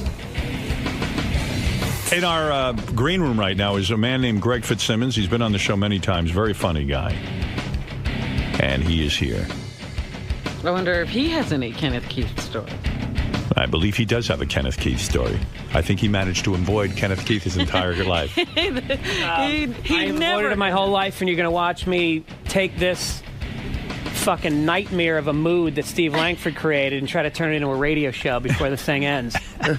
People don't care that much, Howard, honestly. I mean, it's sad, but enough. Oh, come on. It's always crazy when a whackpacker dies. Yeah, it is. It's crazy when I fly in from L.A. last night. I get at fucking 3 in the morning. I'm waiting out there for an hour and a half, and you guys are acting like the Pope just died. I'm in the an hour now. I'm sitting in the green room waiting to go in. I'm sorry that Kenneth Keith died. I didn't know the guy, but, this is my time. I'm sorry. I'm sorry. You feel you should have been in here instead of the Kenneth Keith story? Well, I just feel like, I always come in on a Thursday, and right. 5 minutes into my appearance, you're looking at Robin and your watch going, what else? What else we got, Robin? And I'm going like, I'm working the Columbus funny bone. That's the highlight of my week, and I'm coming in to plug it. And then and then Langford comes in here crying like he's on The View and talking about a whackpacker that honestly, I didn't know the guy. There's a ton. I mean, what does it take to be called a whackpacker anyway? Is there a union? It's like there's a million of them. They die. That's what they do. In a sense, it's funny. I was talking about this the other day. Katie Lee Joel, who is the wife of Billy Joel, she got booked on the Regis and Kelly show. And she was going to do a cooking segment, which is a big deal when you have a cooking book out, because if you get on those shows, women go and buy the Pope preempted her. Oh. He landed at JFK. Right at her cooking segment? I was watching with Beth, and then boom, the Pope came on, and wham, out. Yeah. And in a sense, nightmare. Here you are a guy, you are an accomplished comedian, you're part of our family of regular guests. You not whack-pack. Not whack-pack. You have your own show. And look what happened to you. Kenneth Keith dies. Cock-blocking my Columbus Funny Bone appearance. Probably the most important 20 minutes that you could have had. In fact, you're absolutely right. We got to get right over to Mike Walker next. We have to get to Robin's News, and you're going to be a part of it. But certainly you would have had more. We don't have time to interview you. Your interview has been axed. And I can only give a eulogy for a whackpacker who I've never heard of. I was hired one year to do the red carpet for E, like yes. for the Oscars. Yes. Important job. And I get there, and it was like my job was to do the pre-Oscars, like watching them set it up, and I'm like interviewing the guy who's got the vacuum cleaner that's vacuuming the red carpet, and I'm making jokes about how he's sucking all the crushed dreams out of that red carpet. It's good stuff. Funny shit. I banked like 3 good segments, then all of a sudden, Britney Spears got married, and boom, E off. Fucking drops everything. And I got like no. Well, you mentioned the Oscars. Kenneth Keith loved the movies. Kenneth Keith was in a couple couple of movies. Kenneth Keith was in movies, in a movie with Artie. He loved the Oscars. What was right. He's in Jerry Maguire, right? He's in Jerry Maguire, and you got cut out of it. I got cut out of it. Yeah. That's Is right. that true? You got cut out of Jerry Maguire? I had a really cool scene with Tom Cruise and Kelly Preston. I had a bunch of lines, and it got cut out of the movie. All right, you just trumped everything. By the way, I do want to let the audience know that you've recently come out of a midlife crisis. You were smoking tons of weed and doing Vicodin. I didn't know this about you. Is this true? Yeah, well, I thought you were like I'm the opposite of drug-free. Artie. Wait a minute, I didn't know that. I don't have any left. Wait, no, this is odd. You were an alcoholic at one point, right? I haven't had a drink, and I quit on 1990 on New Year's Day after doing an 8-ball all night that I went in on with 2 other guys and did the entire thing. An 8-ball? What is an 8-ball? It's an eighth an ounce of heroin and coke, like what Belushi. No, that's a speedball. An 8-ball it refers to the amount of coke. It's an eighth of an ounce. Right? It's an eighth of an ounce. There's our 3.5 grams. Yes, 3.5 grams of coke. So you said that's a lot of coke. No, but the point is like I just was. I have my relationship to substances is as bad as Artie's is. He's a marathon runner with abusing himself. Right. I was sprinting. Right. I mean, I started drinking and doing drugs when I was about 13, and by the time I turned 24, But I thought you were totally sober. From 24 till a year ago, nothing, zero. And what happened? What happened a year ago? You started doing I turned weed? 40. You turned 40 and Honestly, you started it was smoking like weed. It was just like a new. Well, you know, I started taking. I've been like mildly depressed my whole life. Yeah, I could see that. Really? Yeah, sure. You think you're covering it? You're a comedian. I mean, it's a tough road. Well, it's a tough yeah, but situation. it's funny because People don't know. No, people don't think that. They think I'm always happy, but I don't think that. when I go, because you're I the think same you're way. I'm sure you go miserable. home and you get into the fetal position and cry like me. Yeah, so, and you know, by the way, Kenneth Keith was mildly You depressed. motherfucker. Kenneth Keith put you all to shame. For a report on Kenneth Keith's depression, here's Steve Langford. Listen. This is why I'm depressed. No, so basically. Wait, Greg, Hypercharic just died. 1 second. Hold on a second. That's a Well, that'll You're telling actually pick me up the a mood year around ago here. you started doing... You turned 40. And what did you take for your depression? Well, I mean, I had been told my whole life that I should take antidepressants and all that, and I never did because I was sober and I didn't want to put anything in my body. Right. So it got bad, so I started taking. Sorry. What does it yawning. mean? Wait a Howard minute, wait a is minute. fucking yawning. What does it mean it got How bad? long is this story? This is unbelievable.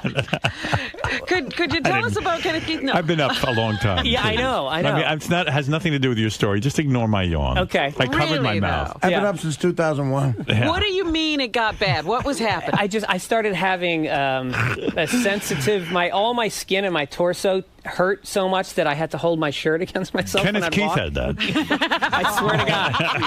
I'll fucking snap. Where's a cup of water? Give me a cup of water. Oh, you just want to be on a special on Howard TV.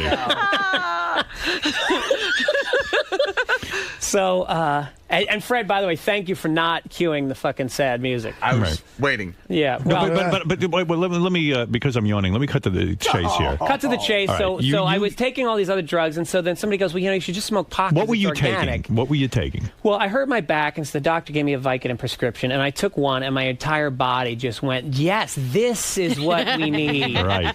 And then I Unbelievable. and I started. Greg, you mind if I lay down on Artie's bed? Artie, where is the bed? No, I'm just kidding around. I mean, I'm fucking with you. No, it's fine. I love you. I know I am shocked. Why did you not tell me this sooner? I don't understand. Because the last couple of times we saw you, you were in the last midst of couple this. times. I've been in 10 times the last year.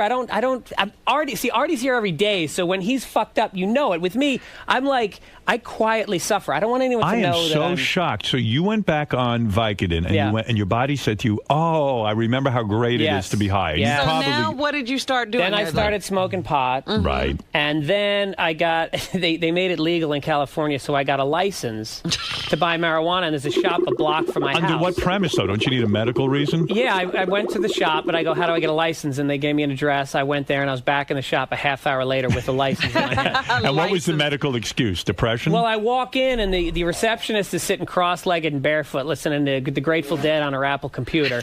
She sends me in, and I'm not exaggerating. There was a cloud of smoke in the doctor's office. UCLA diploma on the wall. So marijuana is legal in California. California. Yes. It's completely legal. Anyone can go get a license. They ask you in a very leading way. Yeah. What do you have trouble sleeping? Yes. Aches and pains? Yes. Do you ever feel like you're sad? Yes.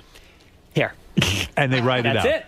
Wow. It. And then I go back to the shop, and it's like, all of a sudden, it's like that movie Sideways with wine. Yeah. Well, this one has a nice bouquet. It's a little fruity. It's oh my It's almost like Amsterdam, where they have different brands, and they tell you what it does. Well, they tell you sativa, and then there's the. I thought medical marijuana was only if you had cancer or glaucoma. Well, look, for the record, I'm for legalizing marijuana because as long if booze is legal and people are crashing their cars and marijuana does not, it's organic, there's no real medical downside to it, and it does help in theory a couple things, but besides that, it wasn't right for me. I started withdrawing. Right, you started smoking pot, you were doing Vicodin. And did your wife notice? In your room all the time did your wife know you were back on substances? Yeah, I mean, the thing is, my wife is amazing. She, I never lie to her about anything. But she doesn't become your mom all of a sudden and go, you better stop doing that. As a matter of fact, when it got kind of bad, a couple comics pulled me aside and said, look, you're not sober anymore. Artie pulled you aside? Artie? No, I was drunk. No, a couple very close friends that are comics pulled me aside. Well, said, this is a surprise to me because Greg has always been a sober guy to me. Yeah. Well, and that's the other thing is I think some people look to me as the guy who, hey, if Greg can do it. I did. Greg, are you sober now? Oh, yeah, for 2 months. I haven't touched anything, and I probably never will. Are you missing it? No, because what I was missing was when you're sober and you work as hard as I did to get there, it's you have truth. You have this truth every day, and there it is. And it was gone. I was coming home, and I felt like a teenager hiding from my mother, like ashamed, pulling over to the side of the road, getting high. And, wow. And it felt what like... Were you, so at your worst now with this newfound drug use, what was your worst day? Like, what were you taking? It wasn't that. Whatever was I mean, obviously everything in our medicine cabinet was gone. By the way, if you're a friend of mine, I'll just put this out there. Check your medicine cabinet. There's some shit that's probably missing. You were looking through people's medicine cabinets? Oh, yeah. Dinner party. I go pretend I'm going to drop a deuce, and then whatever you got in there, I'm taking it. Are you back to being angry? I know you have a lot of anger issues. Yeah, it caused me to get very angry, and the marijuana and the Vicodin and all of that. Well, because I wasn't dealing with stuff. It was all bottling up, and then I was snapping a lot. I think the whole me wanting to fight Dave Navarro came out of that. And I look in the front row, and there's little Dave Navarro with his little soul patch on his chin and his full-length leather trench coat and his dark sunglasses, and he's got his arm crossed, and he's staring straight ahead. And I'm working my ass off, and I got good shit. I did well. Right. But Very well. I was there. When you're a comedian, all you got to see is that one person who's not laughing, right. And it makes you crazy. You're working for that one person, and by the end, this motherfucker, I swear to God, and I hate Dave Navarro anyway, he's the douche he's never founded a decent band. He's gotten pulled into the Red Hot Chili Peppers, and there was another band. What was the other band he was in? Jane's Addiction. Jane's Addiction, but never in the beginning, and then always kicked out a year later. Because he's a great guitar player, but he's a fucking asshole. And I just say, take your fucking glasses off and look at me while I'm working my ass off to do a really tough gig. You're a performer of all people. Right, you should know, right. When you came in here and challenged Dave Navarro to a fight for not laughing at you, and then 7 more times I challenged him on Adam Carolla and my own show. You were high. No, don't. This it wasn't was just using. No, I wasn't fucked up all the time. This was end of the day. I'd get high. It was not a problem. It didn't interfere with anything. But you think your anger started to come back? Yeah, because when you're sober, you have these mechanisms that deal with your stress, and when you start getting high, you're not dealing with it. It just keeps bottling up, and then you start snapping. I was really in a lot of rage. I had to go to a therapist. I got out of the car a bunch of times with road rage. Really? Yeah, a lot of times. No, you're not a big man. I mean, you're not a tall stature, and you're kind of slight. And yet you're running around challenging everyone in your car. I've gotten into fights my entire life, and when I get angry, when it goes into the red zone. There's no You'll fear. Fight anyone. No, I am not afraid of anybody. Not even Fred. I wouldn't fight Fred. Right. No, he studied many types of martial arts. Can I ask you about it? Can I switch topics for a second? Is it true that Marvel Comics hired you to host the red carpet of Iron Man? Yes. I'll be on the red carpet Wednesday night. Did you see the movie yet? I saw the trailer. It looks badass. I saw the trailer. I know. That's what I'm saying. How did you get chosen for this job? That seems like a dream gig. I love Iron Man. I can't wait to see the movie. Well, a buddy of mine, John Sorelli, is working over there, and they were looking for somebody a little bit high. Can I say high profile? Let's just say profile. They wanted some kind of profile for their budget. Mm-hmm. I'm high profile in the four figure area, and so he called me to see if I'd do it, and I said, "Are you shitting me?" But my son is freaking out because he is 7.5 and he wants to see it so bad. I can't wait. I'm thinking about putting him in I got to be in a tux and get like a mini tux for him. What is this new Will Smith movie? It looks like he's a superhero. Has anyone seen the commercial for this, or is it just me? I just saw it the other night. No, that's just Will Smith.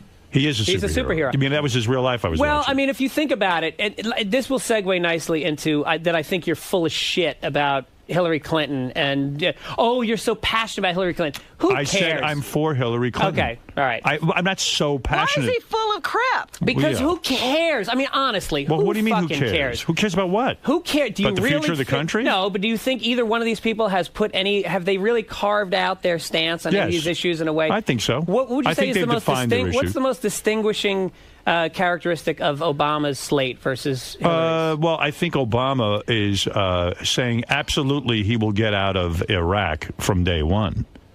Hillary Clinton, I think, is saying that it would take her within, what has she said now, 90 days? No, she doesn't say 90 days. She doesn't give a timetable? No, well, it's like poker. They keep raising it. She's saying she's going to have an orderly withdrawal. Yeah, she's not just ripping the troops But out. there's your answer. I mean, that's pretty important to me, how we get out of Iraq, or if our president's going to keep us there forever. But I'm not saying that these aren't serious issues. What I'm saying is these people are irrelevant, and what they're saying, will not play out that way. Whoa. You see, what you're saying is wrong. I just pointed out to you one of the biggest issues for our country. You pointed right out now. An issue. You did not point out a numerical stance that's their stance. You said to me, what's important now, if you had a son over in Iraq right now who was going to die over this fucked up war, and there was a candidate who said, immediately I will get out of Iraq, or I will do an orderly withdrawal, you would think that this is a very important issue. I think the important issue is that the corporations are running America and the world right now. Okay, and that these people are all puppets. I think that I think you're right. I see what's going on with this merger. I see how it's being controlled. I see how long it's taking. It's almost laughable. So, but yet, Greg, what do? Take Vicodin and smoke pot? Is that what we're supposed to do? I wouldn't have said this 2 months ago, Robin. Let's talk about Kenneth Keith Calloway. Whack packers are dying, Robin. Aren't you going to Iraq with Artie? No, believe me, I'd love not to. On the I don't know. He's got kids, and Gary was able to come to terms with that. I don't think. I don't want to do that. I don't want to ask people with kids. I do my own charity. I support the troops financially. I'm a big supporter of a lot of the groups, and I feel like going over there is something that would be better for Artie. Hi, Greg. So how'd it go? It went good. I came in there with a little bit of anger, which is always good because I'm tired. And I hope I wasn't disrespectful to the whackpacker who died. I just didn't know him. So I was being selfish. But in the end, I think Howard made a bigger deal out of my drug addiction over the past year than it really was. I didn't have a lot of problems stopping, but it's good that it's behind me now. But how does it feel talking about, your midlife crisis in front of millions of people? Well, that's what I do for a living. As a comic, I just talk about whatever's going on in my life. And if I'm hiding something, it's like, one of my friends, Louis C.K., pulled me aside and he's like, look, cut the shit, man. You're a comedian. You have actually a way of dealing with your depression, and it's called stand-up. And so I'm putting all that energy back into stand-up, and it feels good. So it's true tragedy makes the best comedy sometimes? Everything makes good comedy.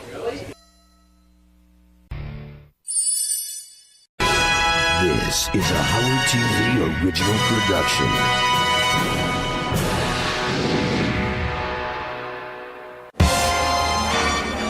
Hey, it's Gary Dell'Abate, Baba Booey. I'm here at Chocolat, Michel Cluzel. I'm here with Richard Pearl. And the reason I'm here is because I am a chocoholic. I love chocolate. And I heard this is the best chocolate in New York City. And I wanted to check it out. I want to go on tour and see what you got. And I'm sort of a Hershey bar kind of guy. And I told that you got the good stuff here. We have great stuff here. I love Hershey's, but it's candy. And what I want to do is introduce you to the world of fine chocolate. Gary, I'm really glad you came. Good to see you. So this is chocolate, not candy. This is not candy. This is definitely not candy. Okay. Great. All right, let's give it a shot.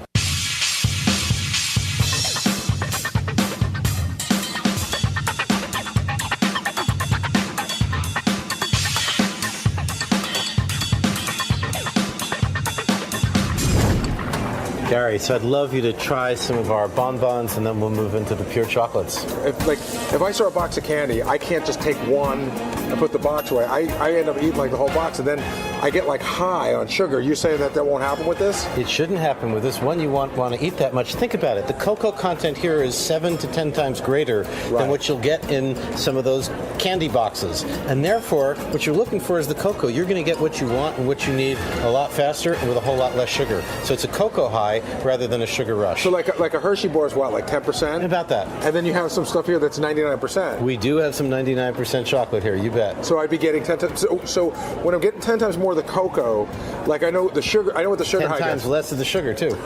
Oh, is that right? Well, of course. If this is 99% cocoa in here, there's only 1% left for sugar and vanilla, and that's it. So I see. What I'd love you to do is try this one here. It's one of my favorites. It's a dark roasted praline called Icar.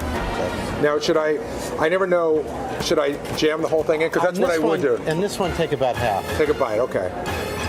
I'm showing restraint here.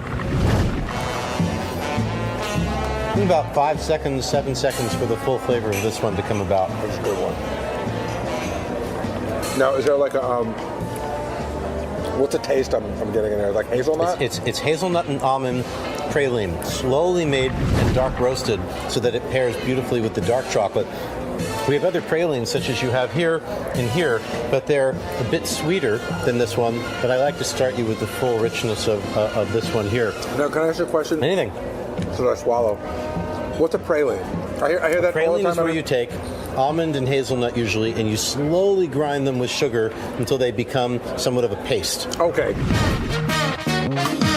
This here is the reason why we opened this store with a liquor license, giving new meaning to the term chocolate bar, and put the whole thing in your mouth, pull off the stem, and then bite in, and make sure your mouth is closed because there's enough booze in there that you'll dribble if you nibble.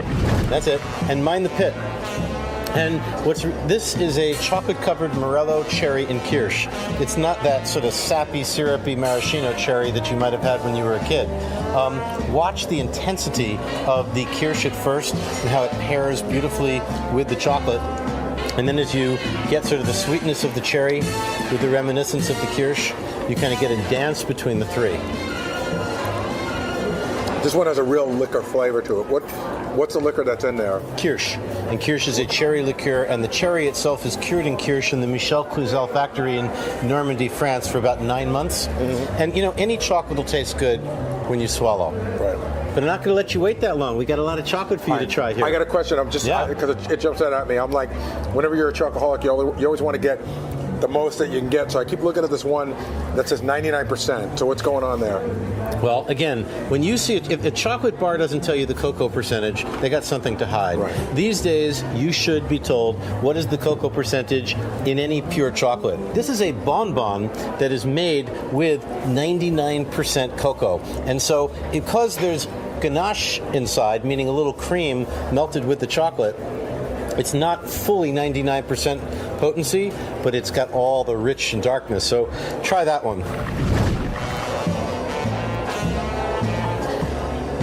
Now we're talking.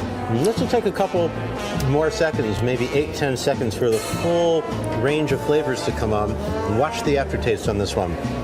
This is for people who crave bitter, who are seeking the essence of bitter flavor in their chocolate. You're right on the money on your times too. It is like 8 seconds, and then because when I put it in, it really didn't taste anything at first, and then it just sort of gets you. Another 8 seconds. It has to do with the melting of the cocoa butter, which does not dissolve at room temperature. It needs to be warmer than room temperature, more like body temperature, and how much cocoa butter is in here as compared to any other kind of cream. I want you to try this one. It's one of my favorites, and again, we're the only store in New York that carries anything like this. You're going to need to put the whole thing in your mouth. It is a chocolate-covered raisin, or a grape. You don't feel the raisin. It's the grape has been macerated, meaning dissolved, in Mar. And Mar is a brandy made with champagne grapes. Put the whole thing in your mouth. So when I put it in, I won't taste like a chewy grape or raisin. No, you'll feel like the ghost of the raisin skin. And put the whole thing in your mouth.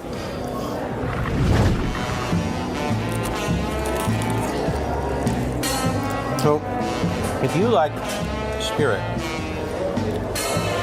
if you like chocolate, there's no selection like that. And that again is a brandy made of champagne grapes and twigs. I like more of the like the pralines and the other stuff. Although here's another praline I want you to try.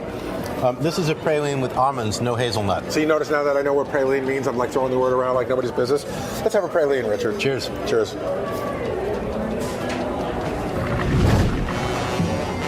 About 7 seconds on this one. Got it. Notice the darkness of the almond flavor, and then watch the aftertaste on that. We also have a lime marcolat, or the chocolate-covered orange. Let's try the lime. Let's try the lime? I like lime. Lime's a good flavor for me. Wonderful. And here, they've made a lime fruit puree, mixed it with a milk chocolate, and surrounded it by a milk chocolate. This pairs beautifully with champagne. In fact, we have some cocktails ready for you. What's the chocolate that's in there? Seems like a softer, almost like a nougat, like a mixture.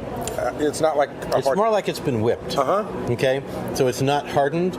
They've been able, because they keep it contained in here, to keep it moist and keep it a little light. More like, you might remember it as a Cadbury flake. Shannon, which is this one? The white chocolate champagne cocktail. The white chocolate champagne cocktail. We've given you a spoon if you want to try the foam on the top. Now, what's the foam made of? It's just our white chocolate chantilly mixed with our champagne. And this is one of our most popular drinks, and people love the foam. Particularly women go for this one. I'm feeling very classy. Foam's pretty sensual, huh?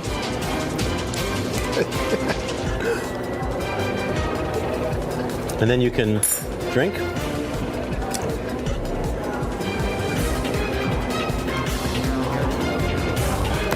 That's good. I never thought I'd put chocolate in my drink.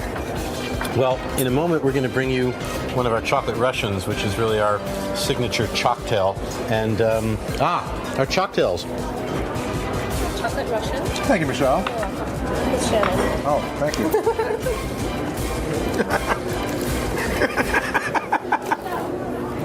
you. It's Michelle is Michelle Cluzel. Exactly. Now. Cheers. But he's a 76-year-old French gentleman. So I think you'd like Shannon better. I do. All right. Well, cheers. This has a full dose of vodka in it and absolutely packed with great chocolate. See, that's good. It's like chocolate milk. You get a buzz on. So this I've been looking at the whole day. I've been dying to know what's in there. It's sultane. It's got janduja, which you tried before, with some brandy and vanilla pod. Try one. You'll need your napkin. Okay, so... Yeah, take it from the top. You need a bigger bite to get to the center, but the outside itself is pretty amazing. And then once you break that inside coating and get to the amazing brandy on the inside. So there's almost like a piece of candy within the candy, right? Yeah, there's more than candy in there. There you go. But you're getting the janduja, which is this amazing Italian-inspired chocolate and hazelnut puree put together. You can feel the oiliness in the chocolate, and again, the flavor of that is it's one of our most popular pieces. People love them for parties, and for any of these, which we call bouchées, one piece is generally considered a dessert by itself, though I can manage more than a few when I'm in the mood. That's really good. Great. You might also like this. It's made with almond paste. This one here. Yeah, just take a bite out of that one. I love it. Again, that's not your normal Tootsie Pop. I mean, that's got that'll one of those, and you'll make someone very happy. It's really dense. Oh yeah, and it's got great ingredients. Again, done with the milk chocolate and with ground hazelnuts on the outside. And also a streak of vanilla. I want to also call your attention. These are what cocoa pods look like.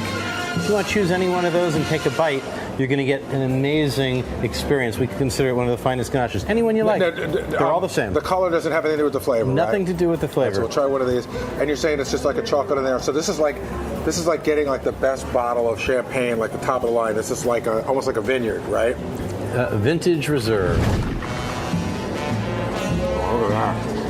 Okay, and that inner piece is the ganache from the Los Ancones plantation. Again, with all of this chocolate, that's such high cocoa content chocolate, you will not get a sugar rush. You're going to get a cocoa buzz. You'll be elevated and euphoric. And obviously, your taste buds are pretty happy too. Now listen, I know you like these pearls. Do you want to have a handful of these? They're the 72% blended chocolate. I'll have some myself. I happen to love them, and they make great gift items. We sell them in test tubes and in other ways, and people love to decorate with them. Now, can you eat, like I'm eating a lot of chocolate. Can you eat this much chocolate? I can, but I don't normally need to. You know, it's kind of like when you cultivate the tolerance for something, it doesn't take you much to get off. So for me, a little bit of chocolate in the morning, and I'm right in a cocoa state of mind, and from there I'm happy throughout the rest of the day. Although I kind of nibble as the day goes on. It doesn't take much though. You know, a handful of these, and I'm quite happy. This is good. This is really good stuff. I'm glad you like it. Well, Richard, I got to thank you for today. I learned a lot about chocolate. Up until now, you know, I had two choices, Hershey's Light and Hershey's Dark, but you taught me about a lot of different chocolate. There's like 21 different kinds, and I know what a praline is and all the different fruits and everything, and I enjoyed it. I've been educated. I'm just going to take this with me if I could. All yours. Look forward to seeing you back. Bring it back empty. I'll fill it up for you. Don't even make that promise, because I'll bring it back. Thank you. I really had a great time. Great pleasure. Thanks.